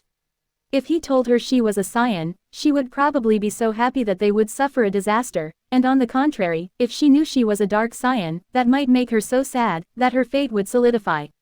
So for her, ignorance was a blessing. Ah, that's why you were acting like AB*TCH in heat back then. Alpha yelled rudely as she stood up and pointed at Victor. You made him hate us so that his fate would exclude us. She had just understood what happened back then. This young master has outsmarted all of them. Yup, don't get me wrong, you don't have to like the scion, he is the one who has the initiative. If he doesn't like you, the world would find him a better girl to befriend. Victor said, making Alpha bite hard on her teeth as Alex frowned. She didn't like Sebastian at all. She can't even imagine spending time with him. Thankfully her destiny had changed. What about us young masters? Mina asked, as her sister held her hand. Maybe because we are compatible, I could easily see your fate the minute we met. He lied. You were also supposed to be a scion's lovers. Your destiny was to give your life voluntarily to save his stupid life. This time he told the truth. He heard of their heroic demise. Tom published it in an autobiography that became a bestseller and earned him a lot of coins that he spent to build a brothel in their name. Does the young master know who was our destined one? Mana asked, curious. Yes, it was Tom. Victor said, making Margaret, who was thinking about some random things, turn to look at him with her mouth open wide. In shock. Ah, are you sure? He doesn't seem all that impressive. Margaret asked. He is. Don't you think that his rise from a poor boy to a rich player is a little unbelievable, even if you wanted to be rich as a player today? Without my support, it would take you 10 years at least. Victor explained, making her nod. She was convinced. Then, does a scion know he is one? Does Tom know? She asked. No, I can only tell because of my skill. But normally, it would be discovered through observation, but most people didn't even hear of this term. Victor said, is that why the young master asked us to choose only one of us to date Tom? You knew all along. You, Mina said, interrupting him. She wanted to say you were scamming us, but she didn't say it. Yes, I told you, Tom's destiny would have hurt you badly. I didn't want you to die. And that was the first time I tried something like that. He said truthfully, making them ponder. But, we might not have dated him anyway. Only one of us. Mana complained. No, you were destined to be both in his bed sooner or later. I want you to remember how you felt about him before you met me. You liked him very much, didn't you? Victor said, making her blush a little. Now tell me, when was the moment you stopped liking him? Victor asked, making them ponder. It was when we watched that movie of his on the balcony. Quote. Mana replied with a blush. No, it was earlier. Victor corrected her, making her pause and then look at her sister for an answer. It was after we left the dungeon. He was acting strangely. At that time I thought that maybe he was not really the one for us, Mina said after thinking for a minute or so. Exactly. At that time, I tricked him into thinking that you were sleeping with me. Victor confessed proudly. Is that why he called them B*TCHES? Margaret asked as she got excited. Yes, and he hated them, so they were no longer being brainwashed by his fate. Their true feelings prevailed. They never liked him in the first place. Victor explained, making the twins, who were disturbed by the truth, calm down a little. They need time to comprehend all of this. Can't we let Tom get rid of Oliver? Maybe I can trick him. Margaret suddenly proposed. No, because if their destinies got damaged, we would be the ones suffering the backlash. Victor explained, and Oliver is being protected by another scion, who is much more powerful. Victor explained. Who? Lily asked. Zoe, Victor said, making the girls gasp. You girls might never have heard, but Zoe, my cousin, grew up in a mountain village. That Oliver must be her childhood friend. Victor guessed correctly. Then, what should we do? Margaret asked nervously. Stay alert, and respond to every move with caution. I will find a way to get rid of him sooner or later. In the worst-case scenario, we would have Lily play dead. Victor said, with a smirk. He doubts that the Von Krona would let someone who tried to kill their princess roam free, so that Oliver's happy days were numbered, and that snake Charlotte too, she messed with the wrong target. Then, what was my destiny? Is it Sebastian's follower? Is that all you could see? Alpha asked, ignoring the girls. She only wanted to know about her family's problem. Yes, but isn't everything else obvious? Sebastian would have helped you out of the dungeon with the Jewel of Oris, then helped you avenge your family, talking all of your riches as his own property. Victor said, the same as you did. She asked with annoyance. Exactly, didn't you also have some goodwill toward him when you first saw him? You thought he was cute maybe? He asked, making her look away, hiding her embarrassment. Didn't all of that change when I told him that? You were a bully, Victor said, making her nod. He was right. Those scions are simply scary. Her memories had some incidents like that from her family's archive. He was absolutely telling the truth. But she was still a little annoyed because he fooled her. What about me, young master? Theta asked. Was she destined to marry a scion too? Your destiny is AC rank. If my guess is correct, you should have been killed and got your body taken by that painting. Meeting me, you survived. This was probably because of your luck, not fate. Those two can usually interact in some crazy ways, Victor explained, making her a little disappointed. She wanted something more dramatic, but being with the young master was not bad. If only she could spend more time with him. Young master, what about me? Alex asked lastly. After some hesitation, was her secret discovered? It is too foggy, but there is something about getting raped by a goblin army to help Sebastian escape, about 100. No more than that. I don't even know where such a gay goblin army can be found. Victor lied with a frown, making her shiver. She knew it in her heart. That army should not be gay at all. Chapter 158. The Beggar. Tom woke up in high spirits. He had a smile on his face when he looked at the sleeping pretty girl by his side. This was the same fat girl, Madeline. She was no longer fat after a tiresome night. Yesterday, she dragged him to a hotel, where he experienced a new world. Despite it being her first time, this girl was wild. That was before he felt that something was wrong, but it was too late by then, as she began to suck away his life force. So he used his berserk skill to overpower her and beat her at her own game. He succeeded. The defeated girl told him the truth. She turned out to have a succubus class, and she wanted to make him her slave and suck him dry. Luckily he was able to defeat her because of her inexperience. So her skill backfired, and she became his slave. Not only that, the energy she drained from him was returned purified. Both of them benefited by the way, as she got thin after getting rid of all of that excessive unwanted energy. She only needs the purest yang energy and doesn't care about the rest after all. Who knew that she was this pretty? Now, Tom was feeling very energetic, but looking at his status screen, there was no difference, but something had definitely changed. He can feel it. System, did anything change? He asked. He felt all that energy last night. Ellipsis. Ellipsis. The whimsical system is out of words. Ellipsis. Your mana has risen by 50 points. Your health has risen by 50 points. Your stamina has risen by 50 points. Ellipsis. ... Don't be smug, this is because this was her first time. Ellipsis. Ellipsis. Damn you. Tom frowned. What was that for? He wanted to ask about this mana, stamina, and health, but the system started being whimsical as always and stopped responding. Never mind, the system was very good. He guided him to this girl, whom he would have never considered. Good morning. Madeline opened her eyes and looked with affection at her new master, earning herself a kiss. Ellipsis. After texting his girlfriends to tell them that he was fine, Tom took a taxi with Madeline to school, with a stop at the mall to get new clothes for her. The old ones were too big for her now. Reaching the class, he was welcomed by the surprised eyes of his classmates, looking at him and at the blushing Madeline with shock. Who was she? They only knew her identity when she sat at her desk. Damn, what did they do last night?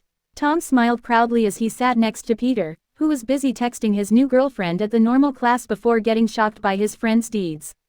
What did you do to her? He asked, checking her out. Nothing, just some excessive exercise, Tom said proudly, making the blushing girls who listened into their conversation swallow hard. Can they handle that? Just then, the hateful Victor entered the classroom swaggering with his harem. Today, the twins sat in front of him, as two poor students there voluntarily gave up their seats. And to no one's surprise, he brought a pillow this time. After a few more minutes, two new students entered the classroom. It was a young man with healthy bronze skin, following a pretty girl with a heroic air around her. She seemed to be ignoring him. Come on Zuzu, she is just a friend. You are always my number one, the man said in a low voice just as they passed Tom, who felt strange looking at them. It was as if those guys were not easy. As the new students settled in and then introduced themselves to their classmates as Oliver and Zoe, a teacher entered the classroom. It was teacher Isabella. She kicked the chair to the side, then struck the table with her notebook, making the class go silent. She gave them an inspection look, then took out her marker pen and threw it at a student to the side. Look at my legs for more time and I will kill you. Now give me my pen back, she threatened, making the students who were planning to check her butt out change their plans. Tom didn't. He expected her to yell at Victor too, but to his surprise, she seemed to have decided to do what every sensible girl does when facing a guy she can't defeat. She completely ignored him, not even sparing him a glance. Now, Mr. Gold must have given you an intro yesterday, we will talk about attributes today. She said, many of you might be wondering if strength affects how powerful you are, and intelligence affects how smart you are. The answer is, that it does, but not in the way you think. Strength makes your body able to withstand and inflict more force. So think of it as raising your body's capacity, so you need to train more to learn to use it efficiently. It also increases your healing capacity. As for intelligence, it does not make you smarter, but it helps you have a more clear thinking process, it enhances your comprehension and memory. But if you are an idiot, there is no cure for that. She explained, agility is connected to muscle reflexes and stability, and how many times can you perform the same actions before getting tired? She added after looking at her carefully arranged notes. Charm is a matter of debate, as you can find ugly people with high charm, we tend to think of it as charisma, but it affects beauty too. Over time, people with high charm seem to tend to get more pretty. Luck would affect your chance-based skills. It might have an effect in the real world too, but we are yet to find a player with a luck of 50 or more, so the research on it is still theoretical. Authority is the most important attribute, as it affects many skills and limits your leveling. She continued explaining how leveling works. Every time you level up, your attributes would increase by 4 to 9 points, that would be distributed on all your attributes, mostly on strength, agility, and intelligence. Authority increases are very rare after 9. Many big people's level stagger due to lacking sufficient authority. She explained, luck grows fast before 30, then it stagnates. Charm seems to have some limits too, but it is not clear. She added, any questions? She asked after finishing her lesson, still ignoring Victor who was snoring now. Teacher, what is the order attribute for? Peter asked. No one knows, but there is a hypothesis that it affects some rare skills. She answered briefly. What is mana? Tom asked. The system was ignoring him. Where did you hear that? Isabella, who was getting a little bored, opened her eyes. Why does she ask him, making him flinch a little. It happened after clearing a dungeon. The leveling screen told me that my mana, stamina, and health have increased. He said, making his classmates, especially the girls, look at him with interest. They have never been in a raid. You were in a raid before. Where? She asked. I am sorry, I am sworn to secrecy, he lied again. It is not uncommon for some dungeon owners to make participants sign an NDA because they don't want other powers to know about the secrets and minerals the dungeon had. Oh, that's okay. Did you feel anything different after the increase? She asked him, getting curious. Yes, I felt more energetic. He said, I see. Well, this is a somewhat unpopular theory, but some researchers think that there are hidden attributes in the system. They are partially built upon the others like strength and intelligence. Think of it as the hidden health bar in modern shooter games. You see your character getting bloody, but you can't see the numerical value. Stamina should affect physical skills, and mana is for magical, that's the theory anyway. She added with a nod, Tom's question was really good, Maybe he can help her write a paper on this subject, she will find him later for that. Ellipsis. Ellipsis. Ellipsis. After a usual school day, Tom took Madeline to eat with Peter, who wanted to introduce his new girlfriend. Before leaving class, Tom glanced at Victor, who slowly woke up and stretched his arms lazily as Lily wiped his drool. Wait, why is that new girl Zoe looking at him like that? Did this one also fall for him? Damn him, I wish I were in his place. The summer sky is fickle like a woman's heart. Sometimes it rains out of nowhere, sometimes it burns. Quote, in a slum filled with a foul smell, the beggar was singing under a plastic shed. A white-haired man with a unique goatee walked out of the shadows and stood in front of him. Are you not going to donate? The beggar asked, kicking an empty tin can in front of him. You know I can't help you, young master. The last time I helped, I was punished by getting demoted to a janitor, James said. Yes, this one was James Trove III, the principal of the academy. What do you want then? What brings you all the way here from Vane City? Ellipsis. Is my test over already? As far as I know, I still have to suffer like this for another year. The beggar asked, with a lazy yawn, as he rubbed his dirty toes. It's not that. Ellipsis. I found her, young master. Your esteemed sister. James whispered with some excitement, causing the aura around the beggar to change from that of a poor lazy bum to that of a king. Even the disheveled hair and the tattered clothes failed to hide his regal bearings now. Are you sure? The beggar asked as he sat straight up and looked around, making sure that no one was listening.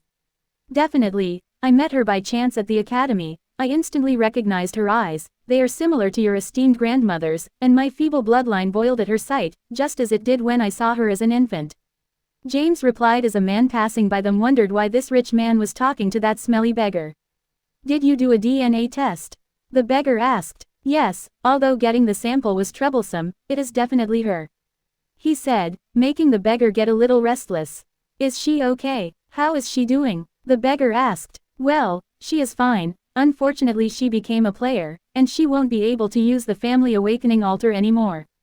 James replied. It doesn't matter, as long as she is fine. As my sister, no one can bully her. How is she doing? Where is she now? The beggar asked with some excitement. They thought she was dead.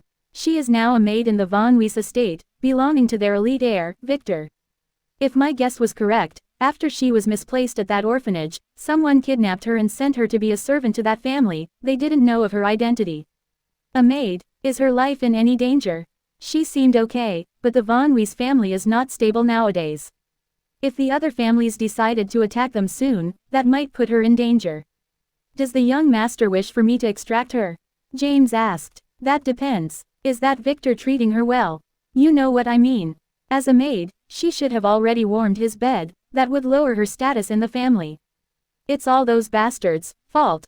The beggar said with complex eyes. He hated those arrogant young masters for making their maids do dirty things. He would never do that, probably. I don't think the young master needs to worry about that. Let me say it like this, your esteemed sister, despite being pretty as a doll when she was an infant. Now, other than her eyes, her esteemed face looks like your third uncle's pet, so no one would probably touch her, James said. The cat? The beggar asked. No, the pig, James replied with a few sweat droplets on his forehead. Making the beggar open his eyes wide in surprise. Does anyone else in the family know about her? The beggar asked. You know the rules, young master. I had to report it, James said. Oh, what did they decide to do? Bring her back to the family? He asked. No, despite your esteemed mother's objection, everyone else, including your father, decided that she should stay outside for another year, to complete her test as per the family rules. She is 17 right now, James replied. Damn it, those from the other factions would probably find some way to hurt her. Will she be informed of her true identity? The beggar asked. No, James shook his head. Being with the Von Weiss family, she must have a servant tattoo. So we can't tell her anything. We'll have to wait for the end of her test to extract her, James replied. I see. Well, she might end up being safer with the Von Weiss than in the family where all those snakes are fighting. I also need one more year to finish my test. After that, I will go get her by myself after I become a player and be powerful enough to protect her. One of the few memories I have of my childhood is she cutely clinging onto me as a baby. He said with a caring look in his eyes. Exactly, young master, I will also make sure to keep an eye on her. James said while wondering if his young master was a siskin. Now, if you are not planning to donate, get out of here and stop blocking me. This young master needs to make a living.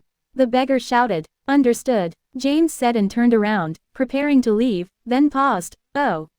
I don't know if I should be telling you this, but someone tried to attack her. It seemed to be a personal grudge. And a girl from the von Geldstadt seemed to be instigating this. James turned and told him. Get rid of them both, quietly. No, that would not work, we must not help her. Damn it, just let him and that B*TCH experience one of your curses, don't let anyone know. The beggar replied, making James smile evilly. Chapter 159, Oliver 3. Zoe was seriously pissed off. Oliver was supposed to be her best friend, and maybe more, he turned out to be a repeated sex offender. She wanted to defend him, but Officer Lee showed her the evidence. He didn't stop even after getting castrated by Lily. Just how desperate was he? Was it her fault for telling him to wait until they were older before he left the village? She did wait, but that bastard didn't. Ah! She screamed. Big sister Zoe, are you okay? Mia, who was eating breakfast with her, asked Zoe with concern. It's nothing, just this crazy friend of mine. He assaulted girls in the ladies' room. Do you think such a man is evil? Zoe asked with a sigh, making Mia freeze, then hesitated. Big sister, such a man must be castrated as fast as possible, she replied. He had already been, and he was caught in the ladies' room again, stealing panties. Zoe sighed again. What? Mia opened her mouth. Does such a creature really exist? Is that the fabled lost cause? She asked, wondering if Zoe was messing with her. Never mind, I will go to school. Tell big sister Iris that I will be late for lunch. Zoe said as she ran out of the house with a plan in her mind. For the last 2 days, she didn't give Oliver a chance to explain himself, because she was a little annoyed by that Charlotte, but today she will clearly hear from him and investigate the situation by herself. Ellipsis. Arriving at school, Oliver was not there. So she quickly headed to her seat after greeting Victor and the girls who were busy massaging his shoulders. He seemed a little tired, and she had a very clear idea why. A man can't have all those girls without getting tired. At first, she was a little disturbed when she saw her cousin surrounded by girls. She was raised in a very conservative village, where men were expected to have only one wife. But after meeting her family, her worldview crashed. Each one of them had 10 wives at the very least. And they seemed happy. She didn't like it, but didn't oppose it either. That's their choice. But no matter what, she wants her husband to be loyal only to her. But looking at the girls' happy expressions as they teased her cousin, she was a little jealous. Why did they like him so much? Sure, he was handsome, smart, and manly, not like her Oliver. Damn it, she yelled, making the classroom look at her, so she quickly hid her face in embarrassment. Due to the trouble with Oliver, she didn't get a chance to make any new friends, and the way the class was looking at her, they probably thought she was crazy. She sighed and got lost in her dark thoughts when the man she was thinking about entered the classroom. Oliver walked slowly, and kept scratching his ass. Is there something wrong with him? The class looked at him and started whispering. They heard the rumors. He didn't care, just heading toward Zoe. Will you hear from me now? He asked as he scratched more, making her a little displeased. Can't he talk like a gentleman? Only if you tell the truth. What is your relationship with that Charlotte? She asked. I told you, we are normal friends. Ah. He said as he began scratching his ass with the desk behind him, making his classmates, including Victor, who had a weird expression on his face, look at him. What's wrong with you? She asked with concern, forgetting about her anger. I don't know. I feel just a little uncomfortable, he replied. His ass was very scratchy. You must have found a new way to earn a living. If the work is no longer usable, you can work with your back. Tom, who was a minute ago busy flirting with Madeline, turned to Oliver and began to rudely make fun of him. What happened next? No one expected. Oliver, who was talking with Zoe as he scratched his ass, suddenly turned around and jumped at Tom with angry bloodshot eyes. He punched him in the face, or at least he tired. He failed. Tom defended easily, then slapped Oliver only one time, sending him skipping into the corridor.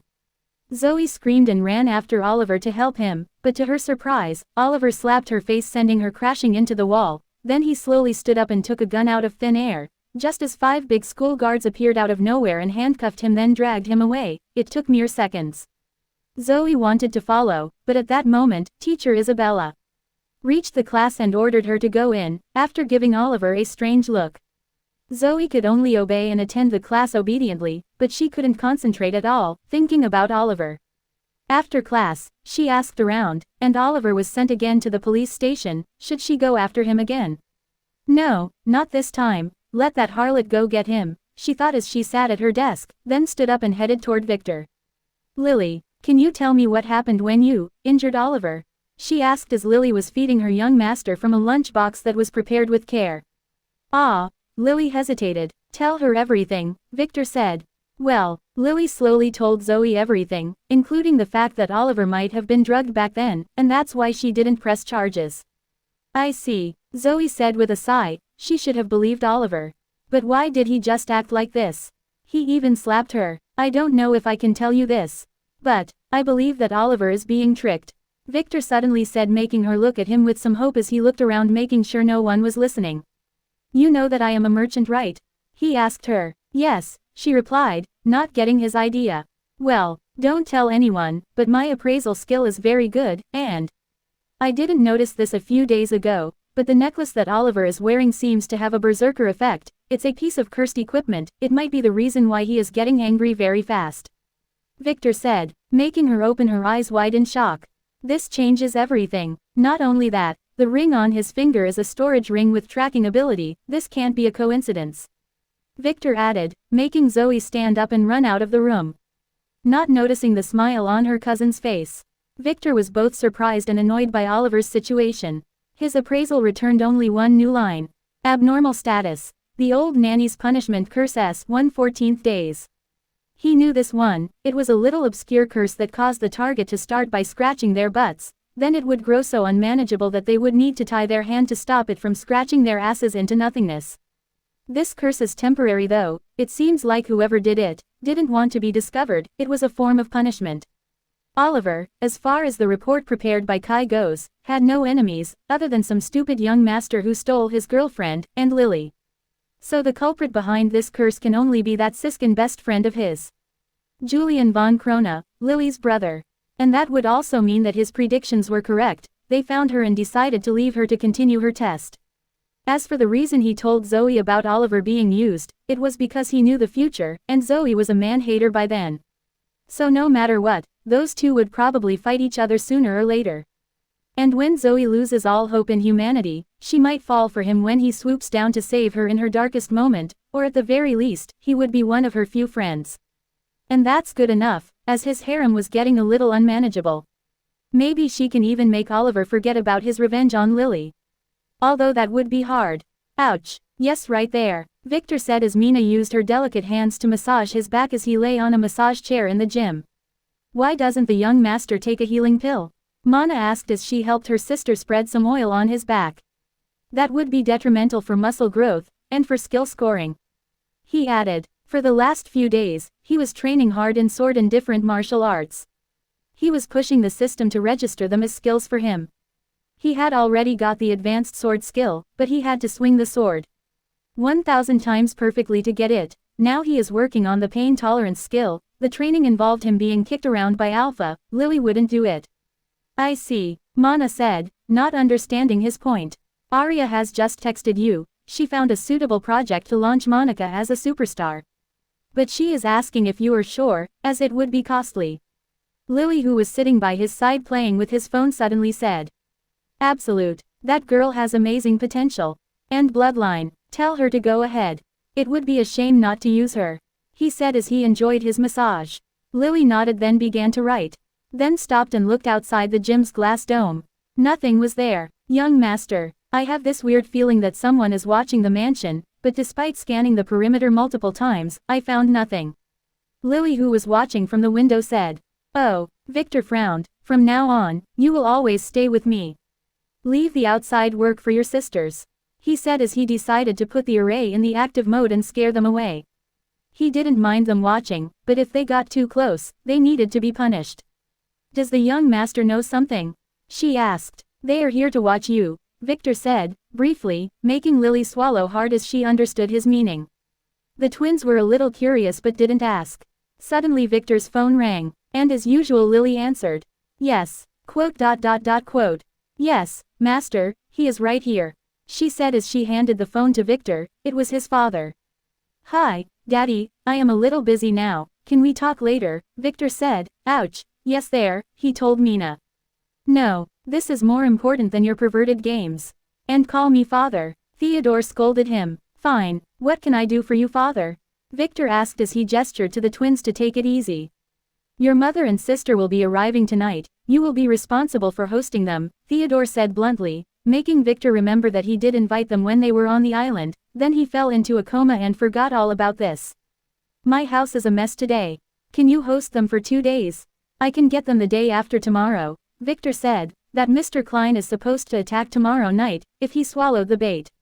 No, I am having a hobbyist party here, so it is not appropriate for a little girl to be around, Theodore said with some embarrassment, causing Victor to curse at his perverted father.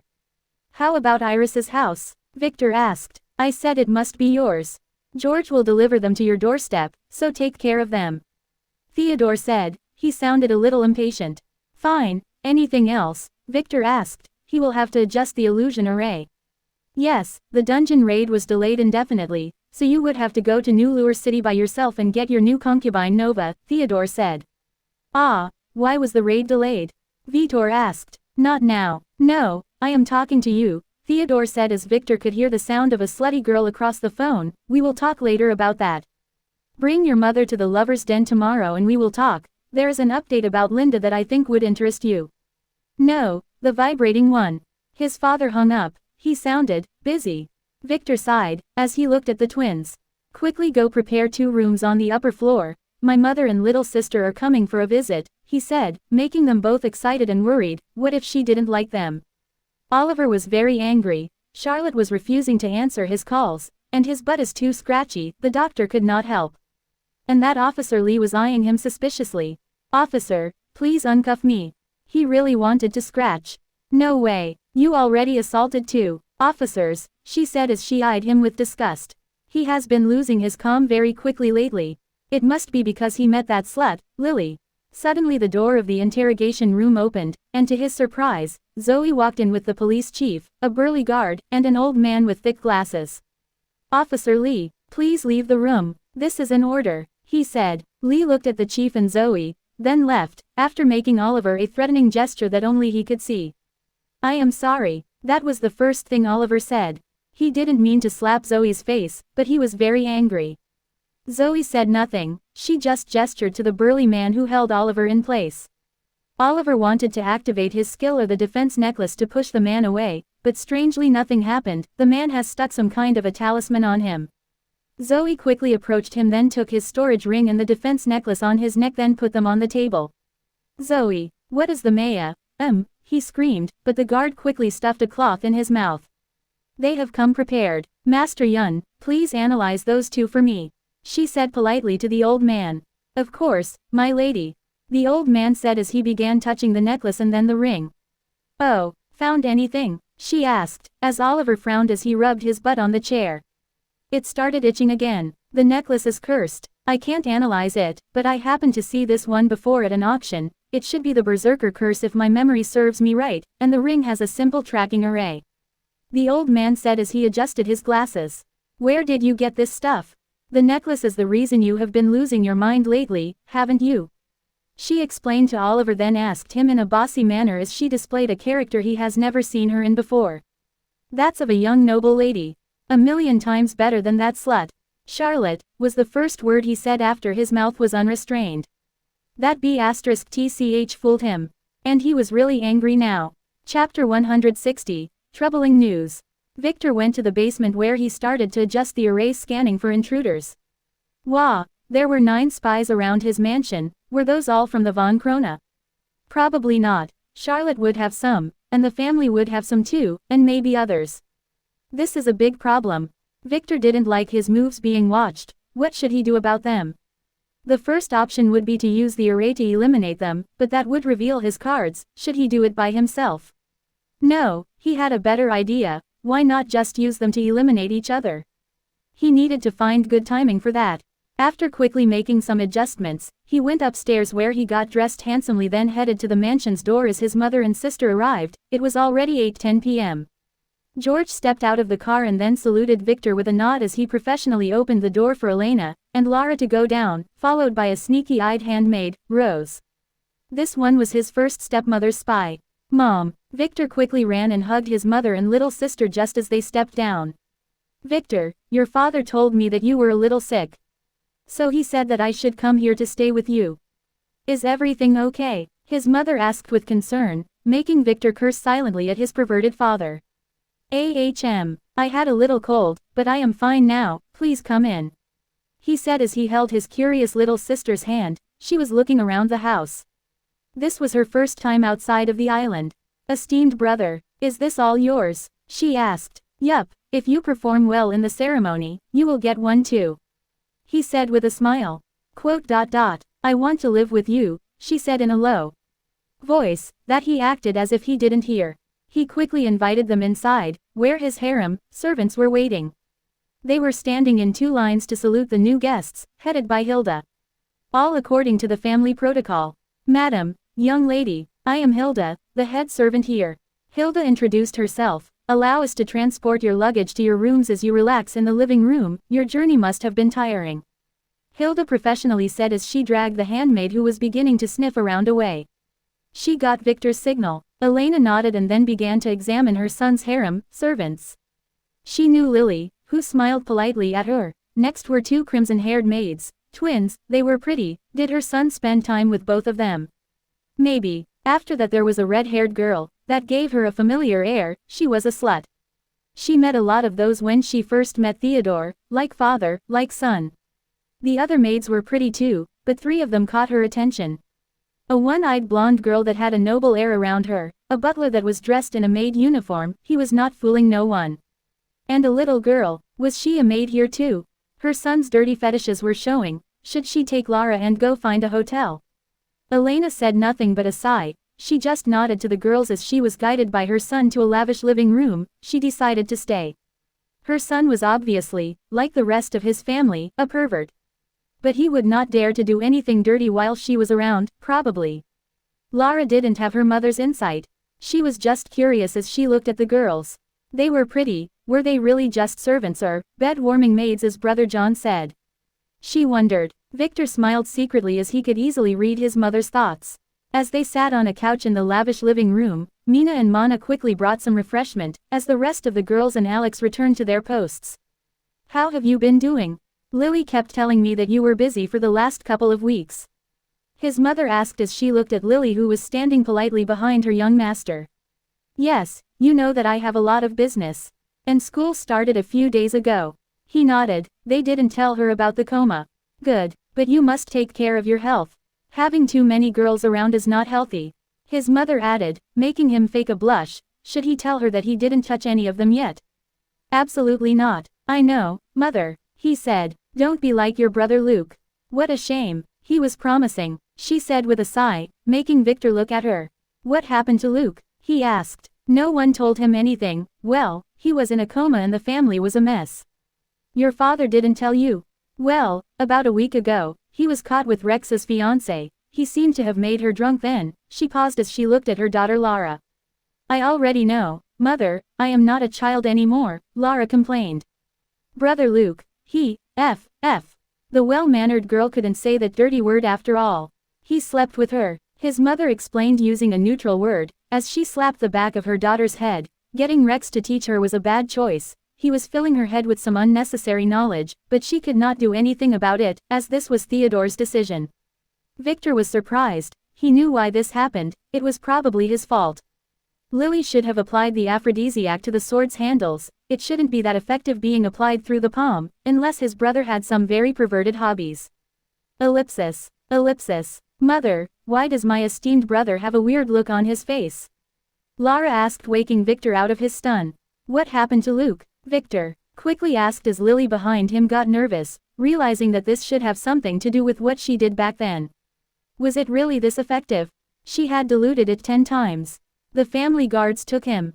He broke the family rules after all. And until his ceremony next year, he would have to live in some punishment camp. I couldn't learn more, but I heard that Rex broke his leg before they shipped him off. What a disgraceful act for brothers to fight over a woman. A hooker, that's what the background report said, she said with a sigh. As Victor nodded, he always knew that she was a prostitute, as she was destined to marry his big brother Mike. As for the punishment, this was not about Luke sleeping with someone, as this would only lower his chance of becoming a player. The orb must be already broken anyway. It was about the rules. The family would never tolerate any rule-breaking behavior, especially on their turf. His father must have been very angry. So that poor Luke would probably be spending the rest of childhood in a dungeon mine. Those are dungeons that were already cleared and were left to be mined by the family for rare minerals and plants. Those are not happy places to be in, as the dungeon air was usually not healthy for non-players. So most of the miners would usually be criminals, disobedient slaves, and unawakened family members who broke the rules, so the social situation there was not something a spoiled brat like Luke could adapt to. Who knows, he might be able to survive by using his hobbies. Anyway, after coming out, Luke would probably be given a healing pill before attending his ceremony. That's if he was able to get a ceremony. That would depend completely on Rita, who was getting better at the soul arts he taught her. Esteemed brother, why do you keep getting distracted? Lara asked him again, bringing him back to the present. I was just thinking about some irrelevant things. He said. How is your training in family art? He asked her as he appraised. Lara von Weiss. STR 14. In 20. Luck 10. Charm 28. Fate. Fate's power. E. Fate's direction. Positive. Fate's design. Neutral. Total. E+. Bloodline Elder Dragon 27.3% purity, stable, semi-exhausted. I have been doing as you told me to, and my neck no longer hurts, but I still get very tired. She said as Elena frowned. She didn't know about any of this, as family art was a secret. She probably should not be here listening to them. I will go check my room, you can take your time, she said as she stood up. This way, madam. Mana, who was waiting by the door, quickly guided her. Victor chuckled, then returned to look at Lara. Her bloodline had stabilized, it was no longer decreasing, but the increase was minimal. Other than that, her fate seemed to have changed. That's to be expected, as he had destroyed the orb which was the instrument for her demise. You are getting better, you did good, he said as he patted her head. In the next few days, I will be giving you some more exercises. How long does mother intend to stay here? He asked. Esteemed mother wanted to go see her family. She told me that it has been a while, so I don't know. Lara said, making Victor frown a little. He always knew that his mother was missing her parents. But those guys were wolves in sheep's clothing. No, now he has become the wolf, and those bastards were just pigs in sheep's clothing. He should inquire about this at the dinner table. Did you have dinner? He asked Lara. No, not yet. She shook her pretty head. The dinner will be ready in 30 minutes, young master. Mina, who was standing nearby, stated as Victor looked at her. Good girl. Good, Victor said, then looked at the door. Elle. Come here, Victor yelled. A few seconds later, a little girl who was eavesdropping behind the door entered the room. Lara looked at her with curious eyes. She never had a girl younger than her around. She always wanted to play the big sister role. Like her, bossy, esteemed big sister Alice, and Elle, who looked a few years younger than her, seemed interesting. Does the young master need anything? She asked politely. Endure, Elle, endure, just one more day and you will be rich. Lara, this is Elle, she should be your maid while you are staying here. Let her show you around the house. Victor said to his sister as he shot Elle a threatening look. Okay, Lara said as she jumped from the couch. She quickly took reluctant Elle's hand and then dragged her to explore her brother's house. She wanted to do so from the moment they arrived. She always liked detective dramas and was wondering what secrets her brother hid. Brother John made some bets with her. Keep an eye on them, Victor told Lily, who nodded and then disappeared. Now, should he go prepare some blood-enhancing potion? Or shall he wait for that item? If he used the blood-enhancing method on Lara too, wouldn't its effect be better than just a normal blood replenishment? Victor quickly called Kai. Did you find the item I asked you about? Victor asked. The blueberry-eating slug. Kai asked. No. Victor froze, then opened his eyes wide. Isn't it a blackberry-eating slug? Victor asked. No, it's blue, the libido-enhancing drug. I found it, young master. 2 weeks later, there would be an auction in Tetraquad City where that item would be presented. But I thought that it would no longer be needed, as Mrs. Anne's birthday party was cancelled, so you don't have to go out of your way to buy a gift. Kai said. Tetraquad. Oh, cancelled. What happened? Victor asked with a shock. Nothing. The patriarch was angry about his wife's spending, so he punished her. Those are the rumors anyway. Kai said as he lowered his voice. Oh, serves her right. How is the situation on your side? Victor asked. As usual, but the finances are a little tight. Kai replied. I see, Victor said as he hung up with a very ugly frown. Kai was using codes. Their conversation was being recorded, and his finances were being watched. Something bad must have happened in the family, and his grandmother must be in trouble. How would the patriarch punish her for overspending? She was the one giving him his allowance. This must be a cover-up. But who was moving the pieces? He must question his father about this tomorrow, as maybe this might be the reason why Theodore asked Elena to come to stay here at this time. As for the auction, he must go there no matter what. Maybe he can use the excuse of going to Nulur and getting Nova as an excuse. Chapter 161, Confessions in the Night. Elena was a little amused that her son allowed his servants to have dinner with them at the same table. She was not upset, on the contrary. She hated the rigid protocols in the family, and liked eating with others regardless of their status. Most of those girls would probably enter her son's harem anyway if they were not already there. She could tell from the yearning looks in their eyes when they looked at him, including that man dressing in a maid uniform. Why was he here again? Did her son have some weird fetishes that she didn't know about? Looking at Lara, Elena was surprised to see that she was enjoying playing the big sister to that little girl, who seemed to be a little annoyed for being bossed around. Should she try to get her a real younger sister? That pervert Theodore was a little busy lately though. Mother, Lara told me that you want to go visit your parents' house, Victor suddenly asked. Ah, yes, I didn't tell you about your grandparents before. You see, when I married your father, it was very sudden. Back then your grandfather wanted me to marry the only grandson of his late army colleague. You see, that man sacrificed his life to save your grandfather in some battle, so your grandfather always felt indebted to him. So after returning home and working his way from poverty to riches, he took care of that man's offspring. He wanted our families to unite, but I didn't like the groom. He was a little ugly, so I ran away from home. His mother said with a light blush. She really acted like a spoiled brat back then. Those were dark days. As a spoiled girl, I didn't know how to survive outside. I got scammed into working as a model. Life was tough. Then, luck smiled upon me when I met your father. He saved me from the clutches of an evil man. I fell in love. Then I got pregnant, and had to marry Theodore and move to the island after your big sister was born. I tried to contact my father back then, but after hearing that I got married, he hung up immediately, calling me ungrateful and that I am no longer his daughter. He no longer answered my calls. My mother seemed to share his view. I couldn't even tell them who I'm married to because they didn't even listen, Elena complained with a sigh. However, I still miss my parents. I need to go visit them. It has already been 22 years. I didn't leave the island before because you kids were still young and I couldn't leave you alone with your stepmothers. And your father was against me leaving the island, but now, there is a chance. She said with a yearned voice. Victor nodded. His grandfather was not bad, just a little stubborn. His grandmother was a little vain and snobbish but still manageable. The problem was his 3 greedy maternal uncles and aunt. In his previous life, after he was kicked out of the family, his mother instructed him to go visit them and ask for some help. That didn't go well. His grandparents wanted to help him a little, and maybe give him a manager job. But their sons and daughter convinced them otherwise, saying that he came here to scam their money and give it to his father who stole Elena. In the end, his grandfather gave him a job as a security guard at a family restaurant, earning just enough to stay alive. Too bad that after his grandfather's death a year later, his uncles not only kicked him out but also framed him and got the police to arrest him. Fortunately, his sister sent Kai to help him run away. Brother, are you sure you are not really sick? You keep zoning out, Lara said after she ordered Elle to swap the vegetables for the meat in the latter's dish.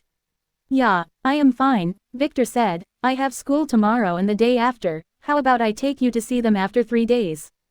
I wish to meet them. Where do my grandparents live again? He asked his mother casually, pretending not to know.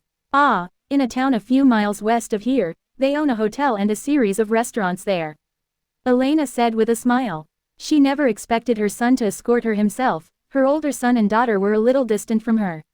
They got that way after the ceremony, as they had many family responsibilities. Why is Victor so carefree? Don't you have a company to run? She asked him. Oh, I leave all the business to Arya, she is better than me at that. I just want to relax and enjoy life. he said casually, making her mother shake her head. Her son inherited a lot from his father. But that's better than being like her workaholic eldest daughter. By the way, tomorrow we will go have dinner outside. Father wants to introduce you to his new wife. Victor suddenly said, changing the subject. Wife? Did one of his mistresses give birth to an heir? Elena asked with some annoyance. Not yet, Luna is pregnant, but father really likes her, and wants to declare her as a wife no matter what. She is a really nice woman, I hope you can give her a chance. Victor said he really hopes they become friends. Oh, fine, but I need to go shopping in the morning. Since you have school, how about I take Lily with me? She asked. Lily has to go to school with me. You can take Alex, and I will call Iris and tell her to accompany you. Father gave her all of the family's malls around here. Victor said, making Elena nod and look around following her son's line of sight to see who Alex was. It was that skirt-wearing guy. He was smiling stupidly at her. She really didn't like him at all. Does he have to dress like a maid? Will he be dressed like that tomorrow? Elena had to ask. No, he just has this hobby here at home. Victor replied casually, causing Alex to almost burst into tears. Wasn't her young master the one who ordered her to dress like this? When did it become her hobby? Should she deactivate the gender-swapping ring again? No, the way he looked at her when she did that a few days ago was too perverted. What if he wanted her to sleep with him? Or with someone else? Can I come and take little Elle too? Lara suddenly asked. Don't you have your training? Elena asked. You promised your father not to slack off. She added. It's okay, I already tested her, she is doing fine. Victor said, let her go and have fun. I will also send a few guards with you, and Theta. You go with them, Victor said, pointing to Theta, making Elena sigh as she looked at her. She didn't examine this one before. She was young, but compared to Elle, her age was not a problem, and she didn't notice this before, but the air around her was not that of a maid. This girl definitely had a story. And what kind of name was Theta anyway? She didn't care enough to ask. Ellipsis. After dinner, Victor joined his mother for some random talks in the living room about his life in the city. Then it was time to sleep. Lara wanted to sleep with her esteemed older brother, but Elena, who decided not to expose her daughter to her brother's nightlife, dragged her away. She noticed that the room he chose for them was a little far away from his room. At least he had some decency. Elle was dragged away too, as Lara never let her go. She was her new doll who didn't dare to resist after seeing the threatening look in Hilda's eyes. At least she would be spared from doing the dishes tonight. Margaret pulled the bamboo armed chair, then sat on it, as the twins passed around some refreshments to the girls. Let's get on with this. Why did you invite us here? I could have been long asleep in the young master's embrace by now. She bragged to Alpha, who was sitting opposite her with Theta and Alex by her sides. You can do that later. We need to talk. Alpha, who didn't care, said. You two sit down too. She turned to the twins and said in a commanding tone that they couldn't resist. You want to discuss what the young master told us 2 days ago? Margaret asked. Yes, we all had the chance to think it over. What do you think? Alpha said. Are you really okay with someone manipulating your fate? For all I know, the young master was telling the truth. But everything, I had the feeling that he was hiding some things and lying about others. But I couldn't tell exactly what. Alpha said. Margaret sighed. She expected this. I don't care, you met my cousins. What future could I expect for myself if I didn't meet the young master? We are all clear, and he gave me a choice after all, she added. Shouldn't Lily be with us for this? She asked. No, Lily is different. She wouldn't care even if Victor told her to kill herself, Alpha said. Maybe it has something with him saving her life. But this girl always gives me a strange feeling. It is as if she is of a superior breed. Alpha said with a frown. As she looked at the girls, Alex and Theta nodded. They had that feeling too. I didn't feel a thing, Margaret stated. The twins also shook their heads. Lily is a little possessive of her young master, but that's it.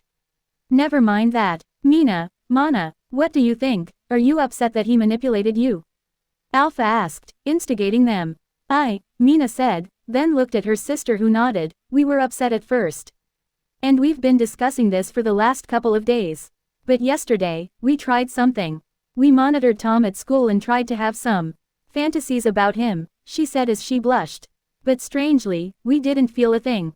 Just some disgust. In school we had such thoughts before, and we couldn't sleep at all thinking about him all night. she added with some embarrassment, making the rest of the girls open their eyes in shock. It was as if we were brainwashed before. I can't even imagine that I can like someone like Tom now. So we are really grateful to the young master. Mana added, is Tom aware of his effect? She asked. Probably not, he might just be thinking that he is super hot. Knowledge about science is not common. Alpha said, well, for me, I am really upset that someone changed my destiny without my permission. But there is nothing I can do about it, what's done is done. She confessed, making the girls a little conflicted as they understood her point.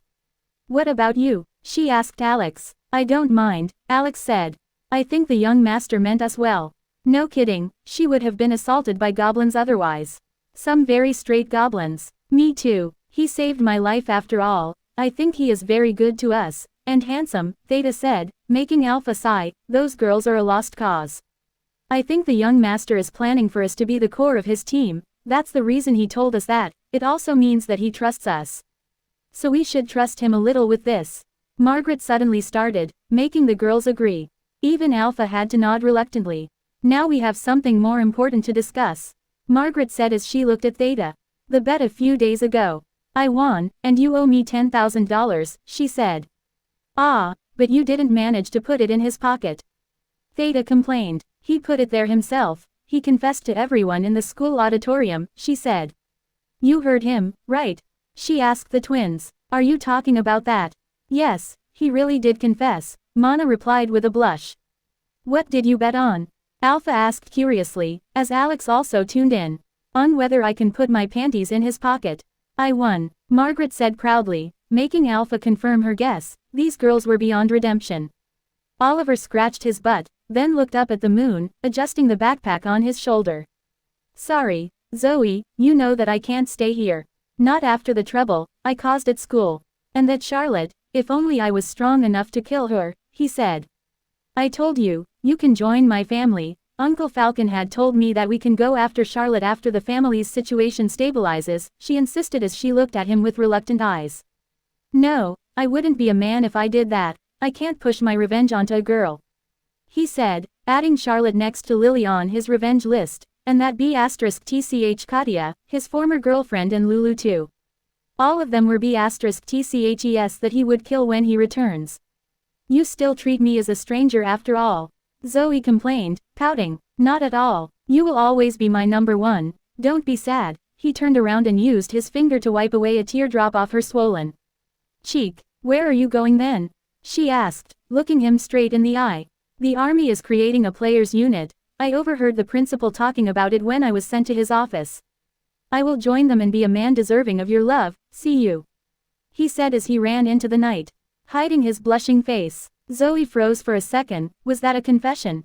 She blushed as she looked at his departing figure, still feeling the lingering warmth of his touch on her cheek. Wait, wasn't he using that hand to scratch his butt all night?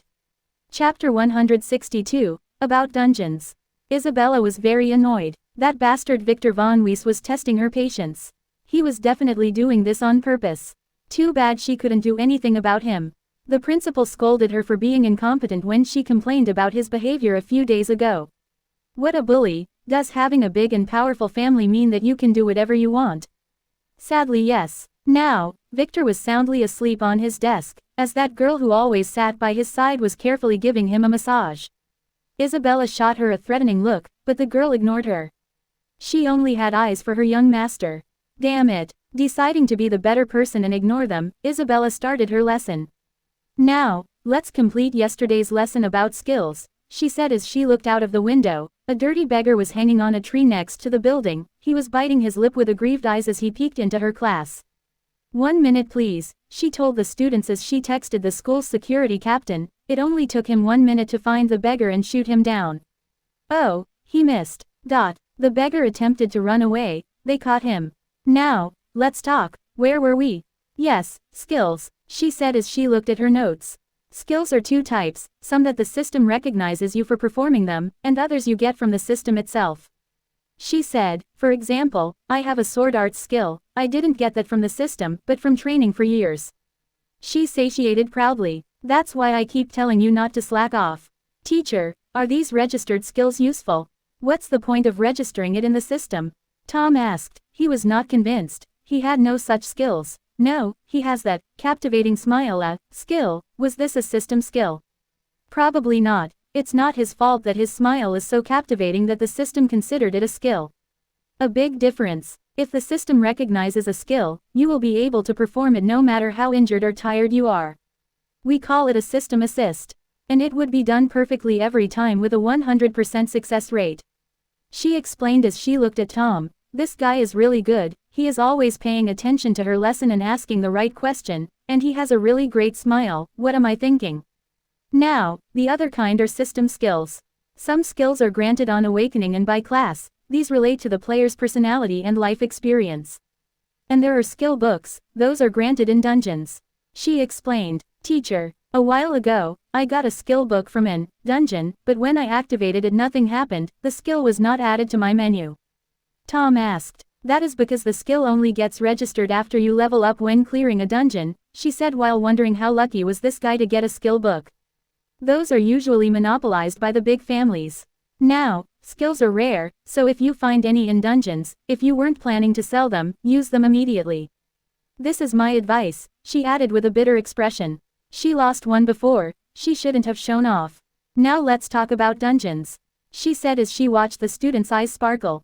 They were waiting for this subject. Don't look at me like that. Dungeons are dangerous, even the lowest ranked one can cause your death if you are not prepared. She said as she looked at Victor. Hopefully, he would miss her advice and perish in some random dungeon. Not likely, those young masters enter the dungeons with an army of bodyguards. How can we rank dungeons? A female student asked. Later, we'll. First, when a dungeon opens, whoever is beside it would be dragged inside, be it mortals or players. The mortals would awaken as players, so would the semi-players. She explained. That means if we take a semi-player there, he can become a player. A student from a very minor family asked. Yes, but we can't know where a dungeon is before it opens. Many tried to find a pattern, but all of them failed, and even if we locate one, how can we make it open? That is one of the unanswered questions in dungeonology.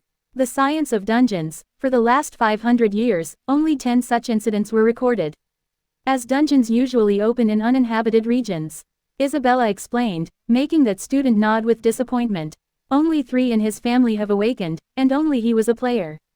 Margaret and the twins who were casually listening looked with astonishment at their soundly asleep young master. How did he do it? He opened a dungeon to make them players. They thought it was common for that to happen. Now, they knew the truth. Although he acted as if this was a chance, it was not. They could tell from his actions, their young master was hiding too deep. Tom and Peter had the same doubts. Teacher, I awakened in a dungeon opening. Peter said, reluctantly, after being jabbed by Tom. What? When? Where? Isabella asked. It was about a month ago, on the Cloudy Mountain. Young Master Victor, he went there saying he wanted to search for treasures because the mountain was very mysterious. We reached a very strange clearing in the forest there, where he began to poke around the rocks searching for something valuable.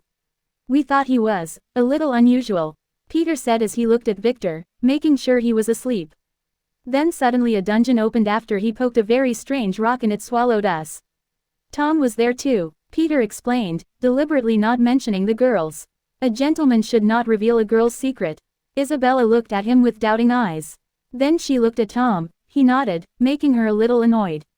Isabella didn't like being contradicted this quickly. Damn, that Victor, she thought. Well, cases of dungeon survivors turning into players are very rare, but they do exist, Isabella corrected herself, as she eyed Victor. Could he know a way to find an open dungeon? Student Victor, can you enlighten us on this? She decided to test her luck. He ignored her, making her want to give up. Just as a female student in the front decided to try her luck too, she was also from a minor family, and such knowledge would be very important. Fellow student, Victor, could you answer the teacher's question? She asked loudly, making Victor open his eyes then whisper something to Lily then return to sleep. Fellow student, please respect our young master and only call him using his young master title, and also respect his privacy. And refrain from upsetting his sleep. Lily scolded the girl and then returned to her massage duty. The student was stunned, Isabella was stunned, the entire class was stunned. This is a new degree of shamelessness.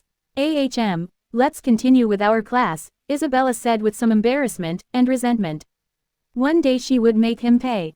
Now, after a dungeon opens, we must be very careful, as we can't know its rank without an expert appraiser, and even then, it might be appraised wrongly. As this is not dependent on a system skill, but scientific measurements.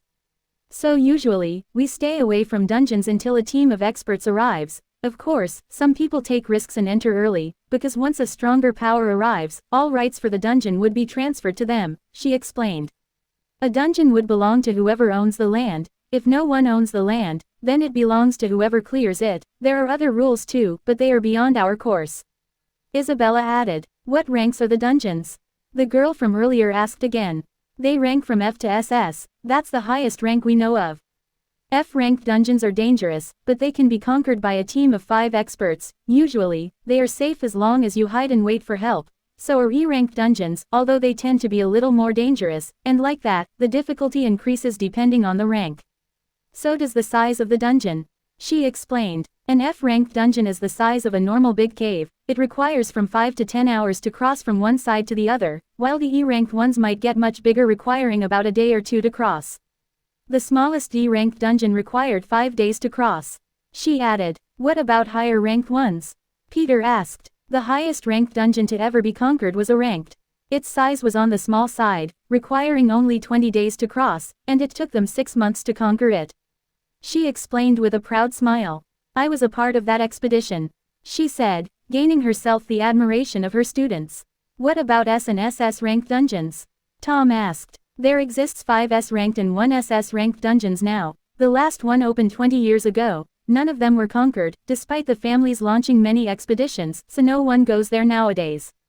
She said. Anyway, the academy would let you all experience a dungeon raid. We are working to secure a suitable F-ranked dungeon for you, Isabella said, making the students' eyes sparkle. You better start to practice. Surviving in a dungeon is not easy, even if it was an F rank. She warned, making the students nod. Now, when you enter a dungeon you would be teleported to a random position inside. You must first make sure of the safety of your surroundings. Isabella continued her lesson. Ellipsis, ellipsis, ellipsis, ellipsis. And like that, another uneventful day passed. Now, class is over, tomorrow is a holiday, so make sure you study well and train in martial arts. Isabella said as she planned to leave the class. Teacher, I have some questions, Tom said suddenly. Come to my office, later, Isabella said as she left class in a hurry. She needs to go to the ladies' room now. Young master, you shouldn't be here, James said as he dragged the beggar. Julian through the school. I just wanted to see my sister, the Julian complained. Still, you can't be here, how did you get here anyway? James asked as he wondered if he shouldn't have told him in the first place. I grabbed onto a train, anyway. How dare that bastard let my sister give him a massage? Does he want to die? The Julian asked as the principal removed the cuffs binding his hands at the school's back door. We can't do anything about it, remember the family rules, James said with a sigh. Yeah, there is nothing that forbids watching my sister from afar. Just you wait, I am going to cut that bastard to pieces someday then pee on his corpse, Julian shouted in anger. I see, but, young master, you just broke into the academy, and I can't bend the rules. I apologize, James whispered as he pushed Julian out of the school's gate where 2 cops caught him and handcuffed him again. Please don't be too hard on him. He is just a poor young man. We will not press charges, James said to them as he closed the door. Sorry young master, that's all I can do to help you. Don't worry, we will just ask him a few questions. Officer Lee said as she eyed the beggar. Did he just say that he wanted to kill someone and piss on his body? That's conspiring to commit murder. Not to mention defiling a corpse and tampering with a crime scene. Chapter 163, Mine. Victor opened his eyes and watched as Tom followed Isabella out of the class. It has begun, should he stop him? No, on the contrary, he should let him interact with Isabella more. This way, he would be able to get her to fight with Nova later to see if that would affect any of their fates. Fate was a strange subject, that despite living long and reading a lot, he barely knew anything about it. Now he has more pressing matters to attend to as the situation was progressing faster than he anticipated. He didn't expect that Julian would appear and follow Lily to school. When he met him in his previous life, he was a decent gentleman. Plans needed to be changed again. He must find a way to marry Lily ASAP. But still, there were many problems.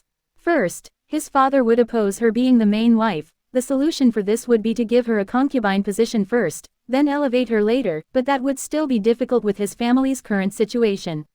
As they want him to marry Nova first, and maybe Lin. The second problem would be the Von Krona. They would take her away immediately if they heard anything about marriage. And he was sure that their spies were already listening everywhere by now. The only reason they left her in his hands was that he displayed no interest in her. And this was good for her test. The harder the test, the better the rewards. Anyway, he already had a good plan, but his moves must be as natural and hidden as possible. He must not arouse any suspicion. If he played his cards right, he might even be able to make Principal James be a witness to the marriage, and maybe Julian too. That would make things interesting, as the Von Krona would not be able to back down after that. Victor slowly stretched his arms as he sat up while the girls packed their and his unused notebooks. "Lily, thanks for the massage," he said with a smile as he used his phone to message his mother and ask about her location. "Tomorrow it will be Margaret's turn. Now, go wait for me in the car, I will be there in a moment," he added, as he stood up and put the phone in his pocket, then headed toward Zoe, who was also packing her stuff. "Cousin, are you all right?" Victor asked her as the girls left the classroom after giving him a curious look. "Ah, yeah," she said absent-mindedly. "I am heading to meet my mother, and Iris is there too. Do you want to come with me?" Victor asked. "No, I am not feeling well," she replied as she stood up. She seemed broken-hearted. "That won't do," Victor said as he suddenly appeared in front of her, and before she could do anything he bent down, then grabbed her legs and carried her as a princess. "I will take you to the infirmary," he said. "Ah, let me go," she said as she tried to get off him, but to no avail. He was stronger than her. "No, you looked pale and absent-minded all day. I have to make sure you are okay," he said. "Cousin, I am fine, let me go," she complained again with a blush as she looked around. Thankfully her classmates had already left. "Are you really okay?" he asked. "Yes," she replied, a little pouting. She had long realized that he was joking with her. He was cheering her up. "Are you worried about Oliver?" he whispered in a low voice that surprised her. Did he know?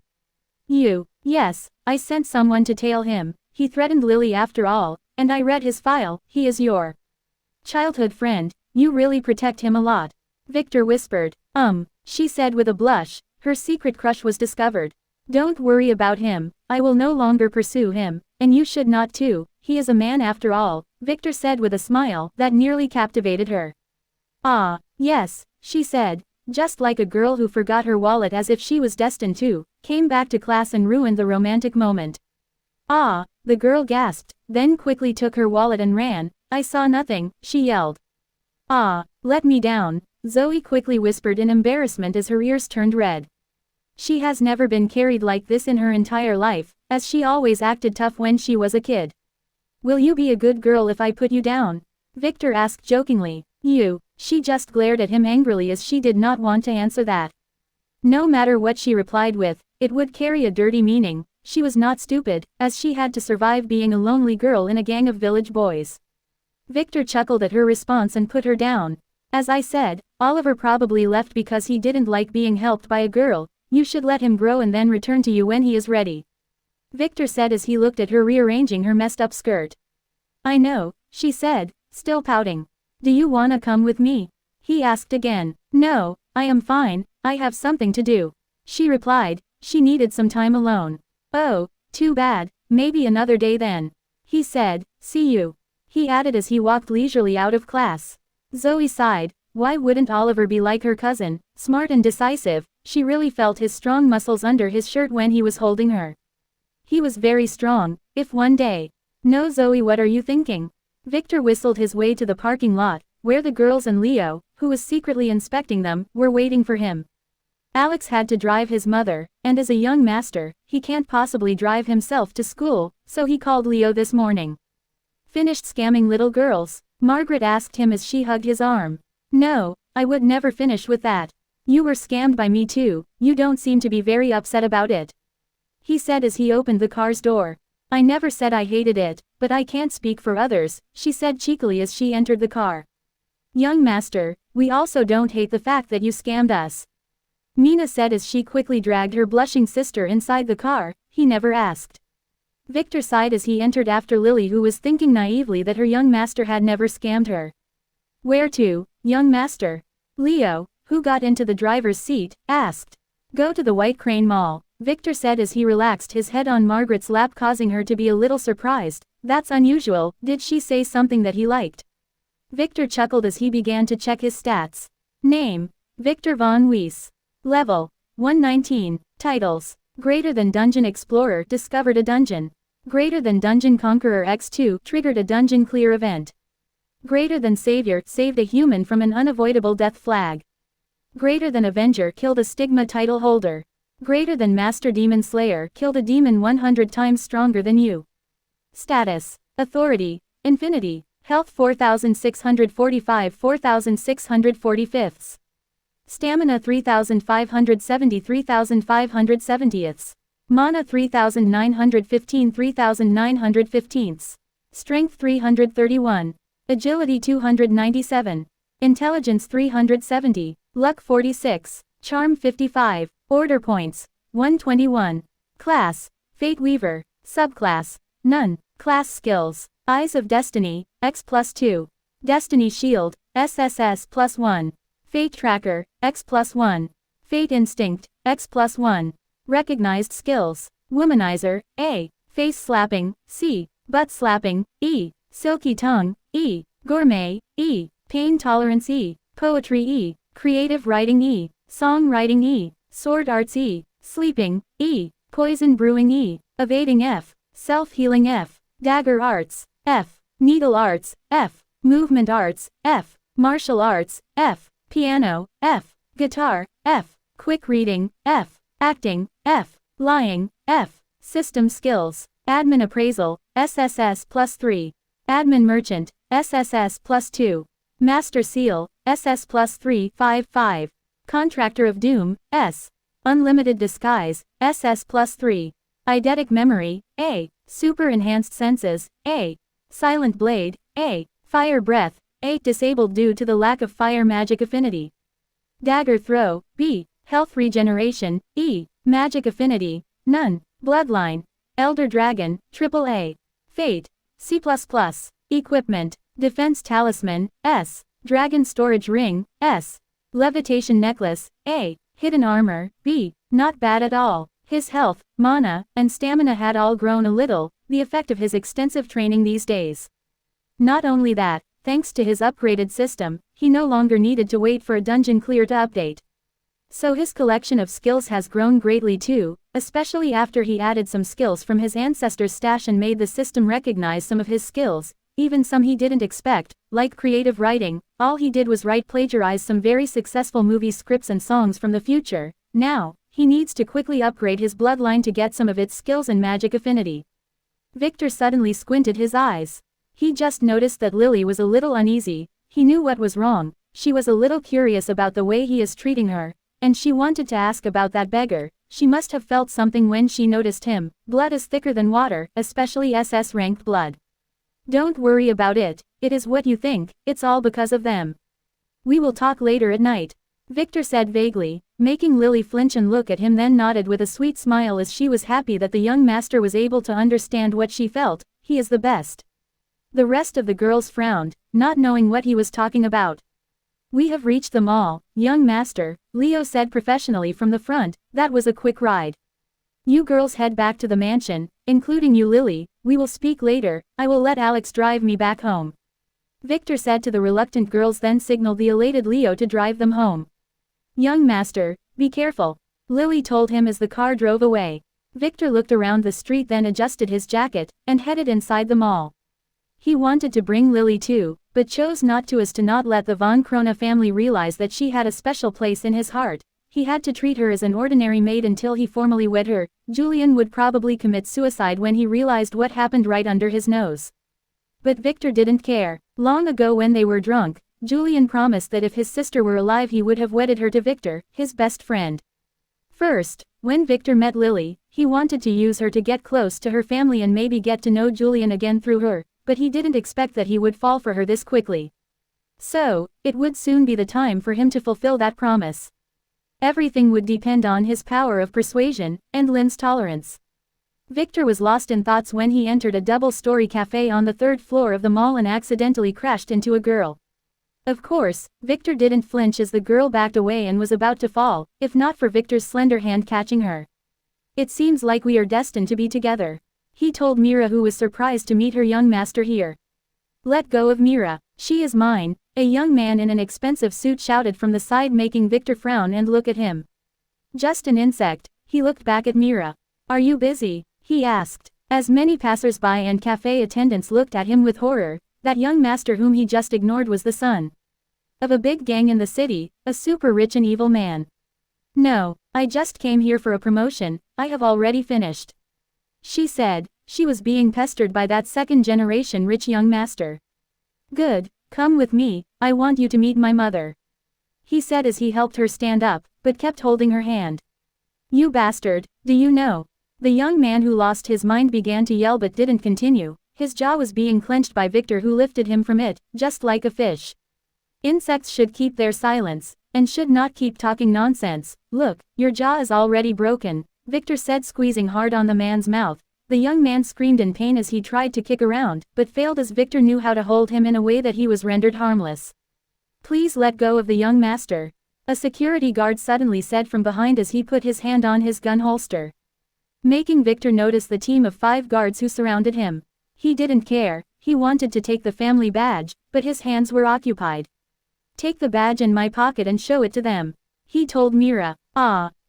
She said with a blush as reached for his pants. Not that one idiot, the inner one in my jacket, he said. Her face blushed as she quickly took her hand out and searched his jacket's inner pocket for the badge. She quickly got it and flashed it in front of the tense security guards. We have seen the young master, they said as they bowed. A new guard didn't know what to do, but quickly followed suit. Kick this idiot out, and then kick each other's nuts once. Only I and other family heirs can be called young masters here, Victor said as he kicked that young man's crotch, then threw him to the ground, then dragged the surprised Mira to a private room on the upper floor, not caring what happened behind. Remember this, you are only mine, he said proudly, making the astonished cafe attendants all hear, and Mira blushed deeper. Charlotte was sitting in a weird way. She really wanted to scratch her butt, but in front of the man in black sitting next to her, she didn't dare to. Miss Charlotte, isn't it time for you to accept our offer? Your position in your family is already rock bottom, and it's a matter of time before they take away your privileges. An old man wearing a mask said. It's not that, I just need more resources, she asked as she wiggled her butt, making the man wonder if she was trying to seduce him. Miss, our young lord is already angry that you made us lose a high-rank assassin in a minor feud. He will not give you anything before you swear allegiance to him, he explained. Can you give me some time to decide? She asked. Your brother's auction will be in 2 weeks. And as long as nothing bad happens, he would be considered the winner, so you better give us an answer very soon, so that the Dark Council can help you. The man said. I know, you can leave now, I will call you in a few days with my answer, she said, moving sideways in a strange way. He ignored her with some difficulty, he is a married man after all. I will, the man said as he escaped the room, just as an old servant entered to see his young lady touching herself in a very dirty position. He froze. This better be good, she said as she took her hand out of her skirt. Oliver failed again. He got help from Zoe Von Weiss, who discovered that we were scamming him, has left the city, intending to join the army, the servant said. Anything else? She asked impatiently. No, that's it, he said, intending to leave. He didn't get a chance as his head exploded. No one must see the young lady in this position and stay alive, unless he was stronger than her. Chapter 164, Pervert Son. When Victor reached the room, the 2 chicks guarding the entrance respectfully bowed as they opened the door for him. They were sent by him to protect his mother and little sister. Inside, his mother was enjoying a strawberry ice cream parfait as she discussed some random things with Iris. Lara was doing the same with Elle, who seemed to be quite happy eating her ice cream. Alex was standing respectfully behind them and perfectly hiding her annoyance. She wanted to try that ice cream too. Iris's little sister Mia was there too. She was discussing something with Theta, who seemed to be disagreeing with her. That reminded Victor that those two should be around the same age. Victor, we have just been talking about you. Iris had just told me that Theodore gave you a media production company. Why didn't you tell me about this? His mother asked, just as he entered the room, causing the girls to look at him, including Mia, whose face became a little disgusted. Yeah, the family gave me a lot of stuff, including some investment companies and a few stores. Nothing major. I didn't think you would be interested, Victor said, as he sat down and then dragged Mira to sit on his lap. You know that I worked as a model before, I always wanted to be in a. Who was that? His mother interrupted her speech to ask as she inspected Mira. This girl was not only pretty but had a very pure aura around her. Elena didn't watch a lot of TV and there was no cinema on the family's island, so she didn't recognize Mira. This is. Victor wanted to introduce Mira but was cut by Mia. You are Mira, she shouted as she stood up in shock. She just realized who this one was. It was her idol Mira Elvin. The rising star singer and actress. Why is she with that perverted young master? Yes, this is Mira, I plan to make her my concubine too, she is already mine. Victor explained with a broad smile, making Mira blush lightly and Mia gasp as her hatred for Victor multiplied. No, not only her sister but also her idol has fallen. Oh, come here then, let your mother-in-law have a look at you. His mother said with a curious look, making Mira leave her young master's lap and find a seat near her future mother-in-law with a heavy blush. Not bad, where are you from? Elena asked as she inspected the blushing Mira. This girl was to her liking, both shy and pretty. Her son's taste is very refined. Most of the girls he keeps around proved to be to her liking, except two, that is, Margaret, who had a slut aura around her and reminded her of her B***TCH sister. The second is the one calling herself Alpha. Elena's instincts told her that the one-eyed girl didn't like Victor at all. Madam, my father and mother work for the Von Weiss family, so I am also technically a servant there too. Mira clarified respectfully. Oh, that's why my son declared that you are his. I didn't expect him to get another good one from the family. Elena exclaimed. That's better, like Lily, this way she can talk to her about some secrets that must be kept in the family, and inquire about Victor's actions. Lily has been too tight-lipped lately. Was her son's punishment working? Yes, I belong to him now. Mira replied politely, hiding her sadness. It's not that she hated Victor, on the contrary, he treated her very well. But who likes giving up their freedom and returning to be a servant? Well, I really like you, so if Victor bullies you, you should tell me. I will discipline him for you, Elena said, making Mira smile a little as Mia was fuming with anger. Iris was surprised. She knew about Mira, and like her sister, she also was a huge fan. She never expected her to be a servant in her family. As for her being Victor's lover, she didn't care. On the contrary, she was now her sister-in-law. Isn't that better? How is your movie shoot? Victor asked casually, changing the subject. It's finished, Mr. Silverberg had it all planned so that I could shoot all my scenes in a few weeks. She replied. So you are free now? He asked. Not quite. I have 2 other movies, she replied with some embarrassment. She knew that he wanted her to move in with him. That won't do. After about a week, I might need you for a couple of days. I will tell Arya to rearrange your schedule, Victor said as he gestured to a waiter that entered the room and ordered a blueberry ice cream parfait for himself, with a vanilla one for Mira. Wouldn't that be bothersome for the film shooting? She asked with embarrassment. She was keeping her schedule full on purpose. She was hesitant about moving in with Victor and having to give him some night service. It was inevitable, but she wanted to take it slowly and get to know him better, and maybe fall in love with him. How did he know that she only likes vanilla ice cream? No, I will need you to take a trip with a few of my girls and get to know each other. I will not be there, he said, reading her dirty little mind. I understand, Mira said as she blushed. Mia was angry, very angry. What did he mean, with a few of my girls? How many girls does he have? She wondered as she eyed Theta. Is she one of them? She was praising and defending him earlier, it seems like it. Damn pervert, she thought. Mia, don't glare like that, it's rude. Iris whispered in her sister's ear, making her look away while pouting. Iris ignored her and looked at Victor. Brother, I want to create some advertisements for my new mall. Do you think Miss Mira can help? I want her to act as our spokeswoman. She asked. She was wondering who she should use, but seeing Mira here gave her a great idea.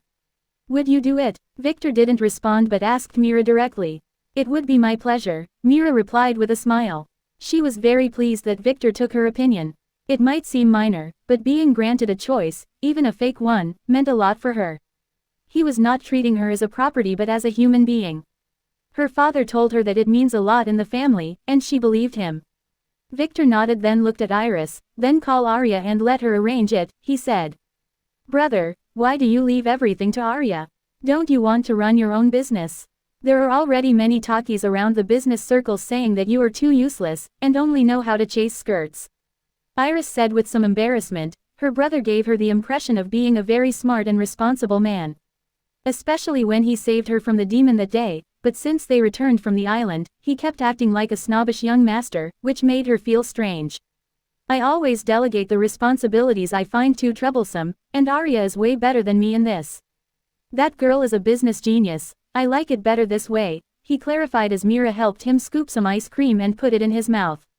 You eat yours. Theta would feed me, Victor said to Mira, making his mother shake her head. Her son has inherited too many unnecessary things from his father. Brother, I can feed you too. Lara, who was being fed by the annoyed El Said. That's not your responsibility, act like a young lady. His mother scolded. Hopefully, Lara will grow up decently. Unlike her eldest daughter, Alice, it has been 3 years since she last called the family saying that she found a new husband. The 15th one in 3 years. Where did she go wrong in raising her? When should we go meet Theodore? Elena sighed and asked. He asked me to head there for dinner. It is still a little early. Did you finish your shopping? Victor asked. Yes, thanks to Iris I was able to pick a lot of nice stuff. It's been a while since I went shopping, and my knowledge about fashion is a little outdated. She complained. It's my pleasure to help you, Iris replied with a smile. Between all of her new mothers, Elena was the nicest. The other two totally ignored her when Theodore brought her home, and only began to treat her well after she passed the ceremony. You are the best, Iris. Anyway, most of the stuff is in the car. We would need some help taking them out later. Elena sighed and said, Don't worry, Alex can do the heavy lifting. Victor said, making Alex glared at him, then looked away in annoyance, as Victor spelled, in a skirt. Silently, Brother, do you have girls locked up in your basement? Lara suddenly asked. That question came out of nowhere, making the room go silent at once.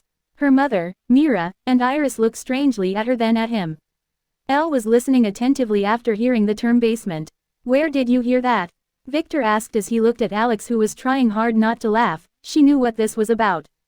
Earlier, Mia was telling me that you are a pervert who kidnaps girls and locked them in your basement. Lara explained, making Mia lower her head as her sister glared at her. This girl Lara was more sheltered than she anticipated. She can't take a joke. Elena sighed. She wanted to rebuke her daughter, but on second thought she decided to hear Victor's answer. His father and big brother had some hobbies like these.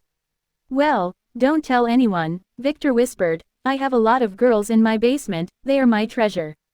He said, making everyone in the room, except two, gasp, including Mira, who had complex eyes. Lara was surprised. Brother, you shouldn't do bad things, she said, pouting. Not noticing that her new friend Elle had other thoughts. Are there girls locked in the basement too? She must tell Mr. Klein. Elena and Iris were shocked, but they quickly noticed Theta and Alex, who were holding their laughter with difficulty. This must be some joke. Don't worry, they are safe there. I will not let anything bad happen to them until I find a good buyer. Victor said, earning himself a head slap from his mother, who understood what this was about. As Theta, who was already letting her giggles escape, made a hidden gesture to her, he was talking about erotic magazines. Damn it, she was fooled too. Iris and Mira noticed that too, and couldn't help smiling. Mia, who was sitting beside Theta, didn't notice her gesture, and didn't get the joke. What was wrong with them? Was this bastard involved in human trafficking? Why no one was angry about this? Damn it, Lara was frowning. Her brother had some other meaning that she didn't get. She wanted to know. But seeing her mother's stern gaze, she didn't dare to ask any more. She will go down later tonight to investigate. Elle had the same thoughts. Enough with the chit-chat. It's already sunset. We must go see your father, his mother, who was a little annoyed, said. Yes, Victor said. Mira, do you want to come with us? He asked, already knowing her answer. No, I have an appointment, Mira said with some embarrassment. She didn't dare stay with him late into the night. She was not ready yet. Oh, what about you? Victor asked Iris. I will come. I haven't seen father for a week and I want to ask him about some things. But I need to send Mia home first. She said, giving her sister a certain look. She would have to educate her when they got home. Well, how about this? Alex would drive the girls home. They can drive Mia too. Victor proposed. It is not appropriate to bring outsiders into a family dinner. Many secrets might be discussed. That would work, but who would drive us? Iris asked. I will call George, Victor proposed as he finished his ice cream. That was delicious. Chapter 165, The Secret. When Victor and his group entered the lover's den, they were greeted by Luna, who went down to greet them despite her bulging pregnant belly. This woman knew how to make friends. Hi, I am Luna, nice to meet you. You must be Madame Elena. Master Theodore always talked highly of you. She lied with a confident smile, making Elena smile back politely. Yes, nice to meet you too. Ms. Luna, she replied. Yes, just Luna is fine, I might become your little sister very soon. This way please, Theodore is waiting for you. Luna invited them inside. Oh, call me Elena then. You should be resting instead of coming here to greet us. Elena greeted Luna then began to ask about her pregnancy as they headed to the top floor. Some women talk that Victor had zero interest in. Ellipsis. When they entered the top dining room, everyone respectfully saluted Theodore according to the family protocol. Oh, come on in, forget the formalities here, just sit down, we have a lot to talk about, Theodore said as he inspected Elena and then Lara. Her constitution is a little better, Rex was teaching her well, too bad what happened to his new wife, he must get him a new one, too bad he is just a semi-player. Luna quickly dragged Elena to Theodore's side, letting her sit on his right as she sat on the left as the servants came in with the food. Lara, who feared her father and didn't know what to do, was dragged by Victor to sit down at a chair on her mother's side, as Iris took another chair. After asking about Elena's and Lara's health and exchanging some random talks, Theodore turned to Victor who was busy tasting the fried rice prepared by Luna. He really enjoyed her cooking. I was contacted by the von Rosen family. Amelia has an illegitimate daughter, she wants to present her instead of Linda. I didn't give my answer yet, I wanted to hear your thoughts on the matter. Theodore said, making Elena tune in. What happened to Linda? Wasn't Linda her son's fiancée? No one told her anything, she didn't dare to ask now. Well, I don't mind, but this time I will do it in a way to humiliate them. Doesn't von Astrom want me to marry that slut Nova too? Let's do it in a double wedding. They would be both concubines anyway. Victor proposed with a lewd smile, making Theodore frown, then freeze for a second and nod. This would be a good punishment for them after the engagement scandal, and a double wedding would be a good show of the family's power. Elena was shocked. Did she hear that right? Was this really her humble and sweet son? When did he become a pervert? Luna was a little dumbfounded too, but she didn't let her emotions show. Iris, on the other hand, has already been introduced to Victor's shamelessness, so she didn't care, but she wanted to know the bride's reactions. Lara didn't find it strange at all. Doesn't her father also have many wives? Her brother should have a lot too. The von Rosen would probably agree if we pressured them. It was their fault the last time, and they seemed very desperate. As for the von Astrom, his father thought for a moment. I am sure I can force them to do it if I ask a favor from my friend in the sword sect. We would present it as Nova's punishment for cuckolding their young master. He added with an evil smile, having two girls from the major families marrying his son at the same time would give him a lot of faces. I will arrange everything. The family's situation is problematic and we need these alliances. But you would need to go and formally propose by yourself when the time comes, Theodore said. Victor nodded with a smile. The first hurdle of convincing his father had been successfully passed. I will do my part. I wanted to ask though, what's wrong with the family? Victor asked. Oh, well, there was an accident. Then another. Theodore sighed. Anyway, the situation among the elders has changed and the patriarch lost his support.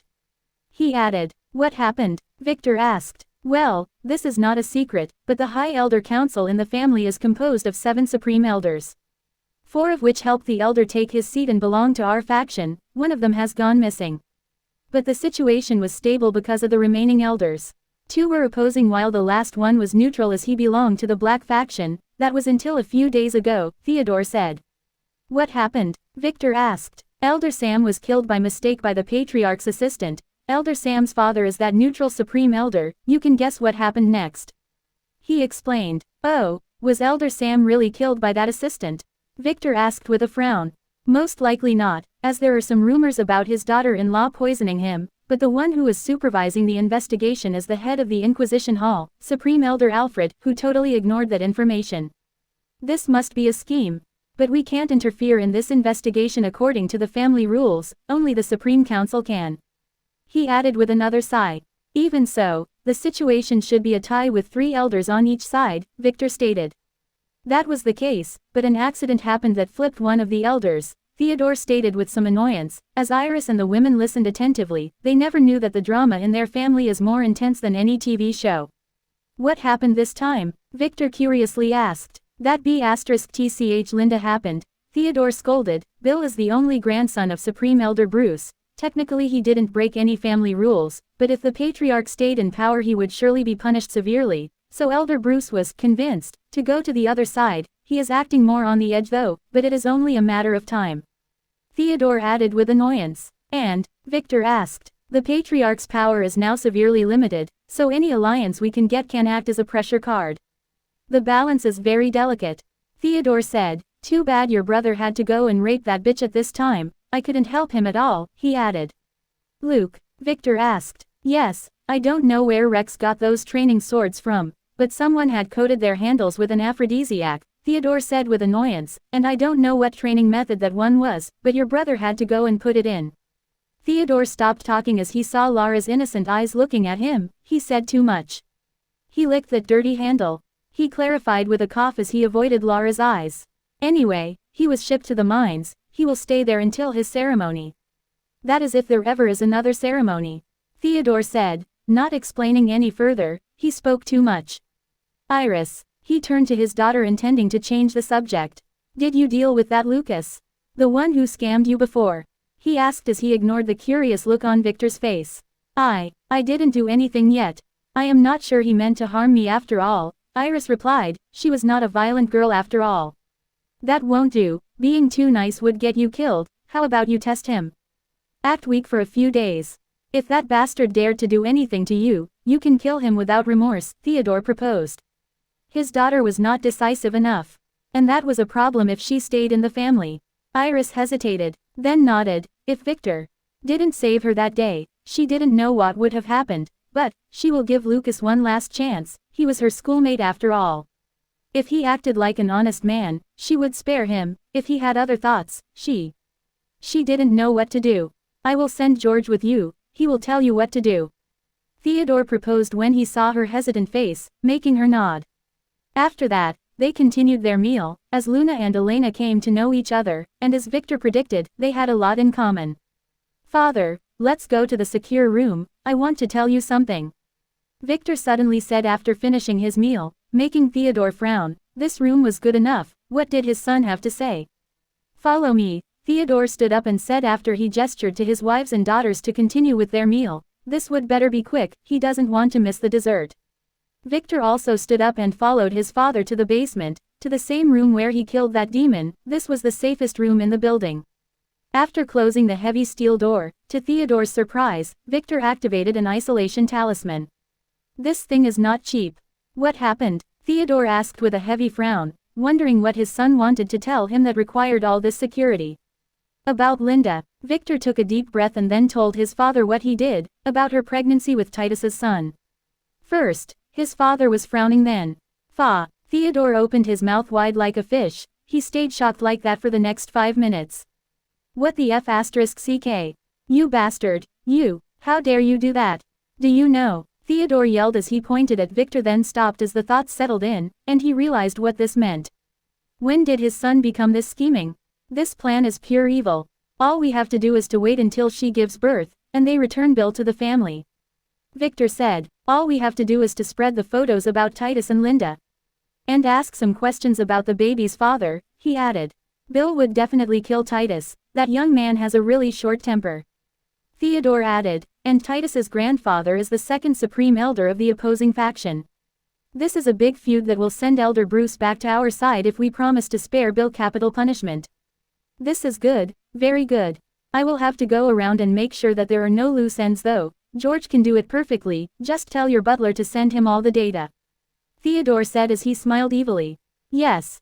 All we have to do now is wait another year, Victor added as he laughed evilly with his father. Ms. Isabella, why do you keep standing up? Tom asked.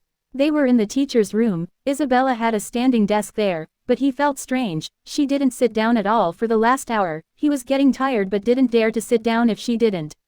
It's healthier this way, she replied with some annoyance as she looked at a dungeon raid report he presented to her. It was about the goblin dungeon. From what I take from your description, the elixir you drank was very effective. Do you have anything left of it?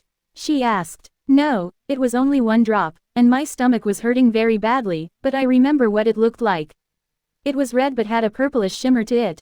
He explained. Isabella frowned. She had never heard of anything like this.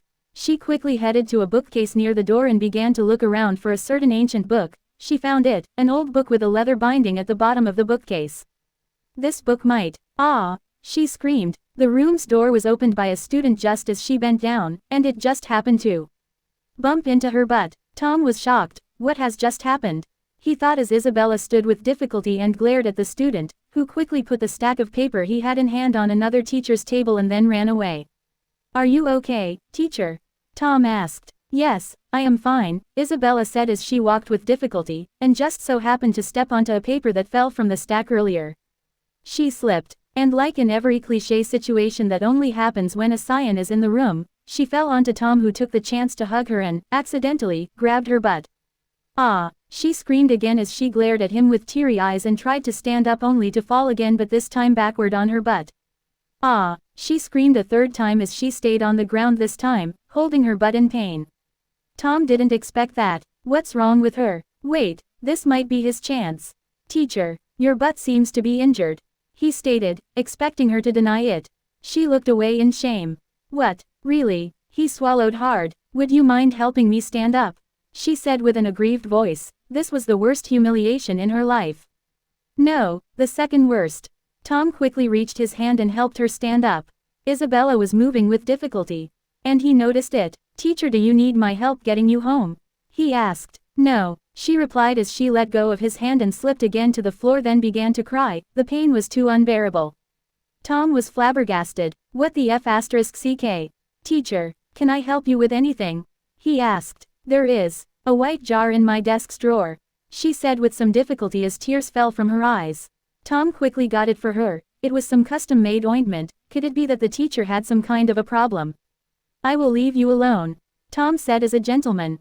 Intending to leave the room, it is not appropriate to stay here, as he would be able to peek better if he quickly ran and hid in the tree next to the window outside. Ah, no, I can't do it by myself. Can you? She said with a heavy blush, making Tom's heart skip a beat. Chapter 166, Intruders. Isabella was in her bed, busy hitting her pillow when her roommate finally came home and looked at her frustrated friend. What's wrong, Bella? The short-haired cheerful girl asked.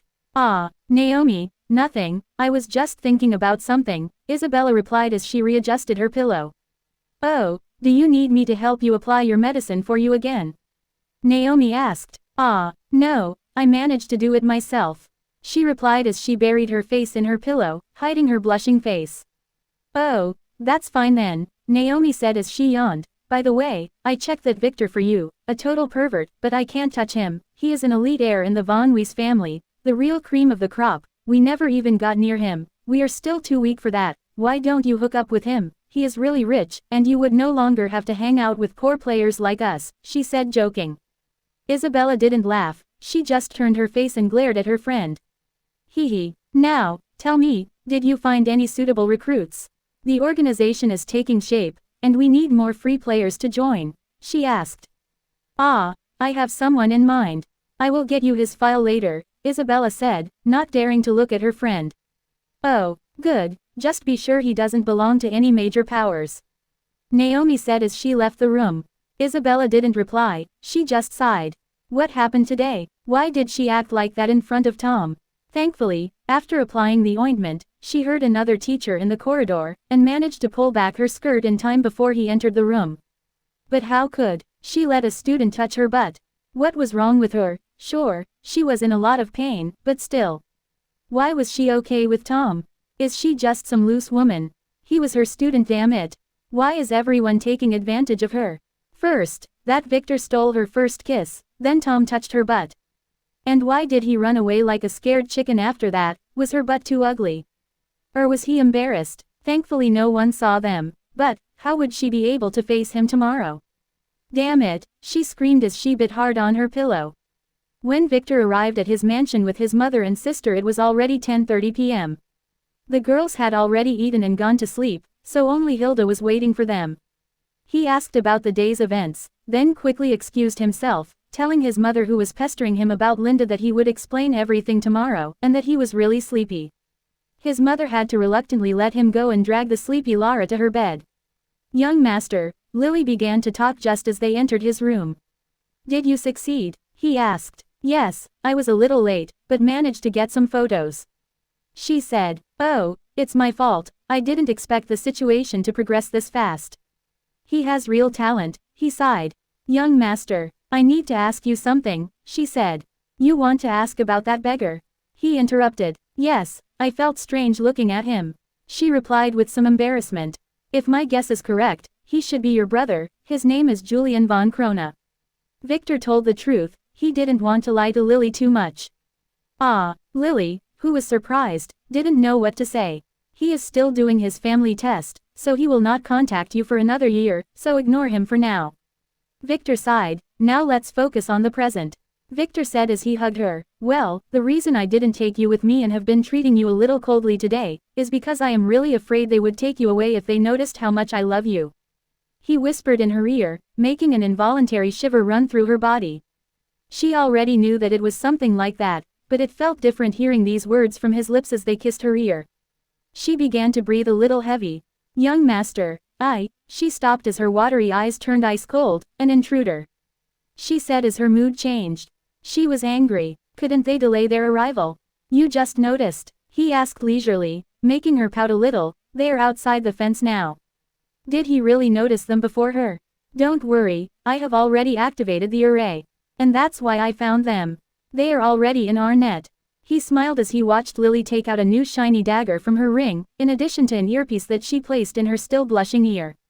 Victor did the same. This earpiece was a communication device for emergencies in the mansion. They didn't want to leave anyone tied up in their rooms in case of emergencies. "Everyone, the food is here. Are you ready?" He then waited for confirmation from everyone. They were all ready. 29 targets, 7 mortals, 22 semi-players, take your positions. Eliminate all targets outside only when they cross the third perimeter, leave the ones who sneak into the mansion to me and Lily. And, ignore Elle and Lara. Alpha, it's your mission to keep an eye on them, pun intended, he instructed with a smile as Alpha cursed him silently. Victor carefully manipulated the array to shield his mother's room. He didn't want her to hear anything, his mother might ruin his plan after all. "Lily, go and take out the one heading to the kitchen, make sure he kills that maid Rose first though, I will guide him to her. Cut his head and keep it clean. Hilda would be angry if we made a lot of mess. After that, head outside and kill anyone who tries to escape, and make sure to keep your veil on at all times." Victor instructed Lily, who nodded and then disappeared into the darkness outside his window. Thanks to the array, he could use his appraisal skill throughout the mansion, as if it were a part of him. He could easily see who his intruders were. Especially semi-players. One of them was Mr. Klein, while the others were death warriors. Who did they work for? Wait, Troy Wyron. Another piece of sh*t. Anyway, this guy was not a scion, so no need to be afraid.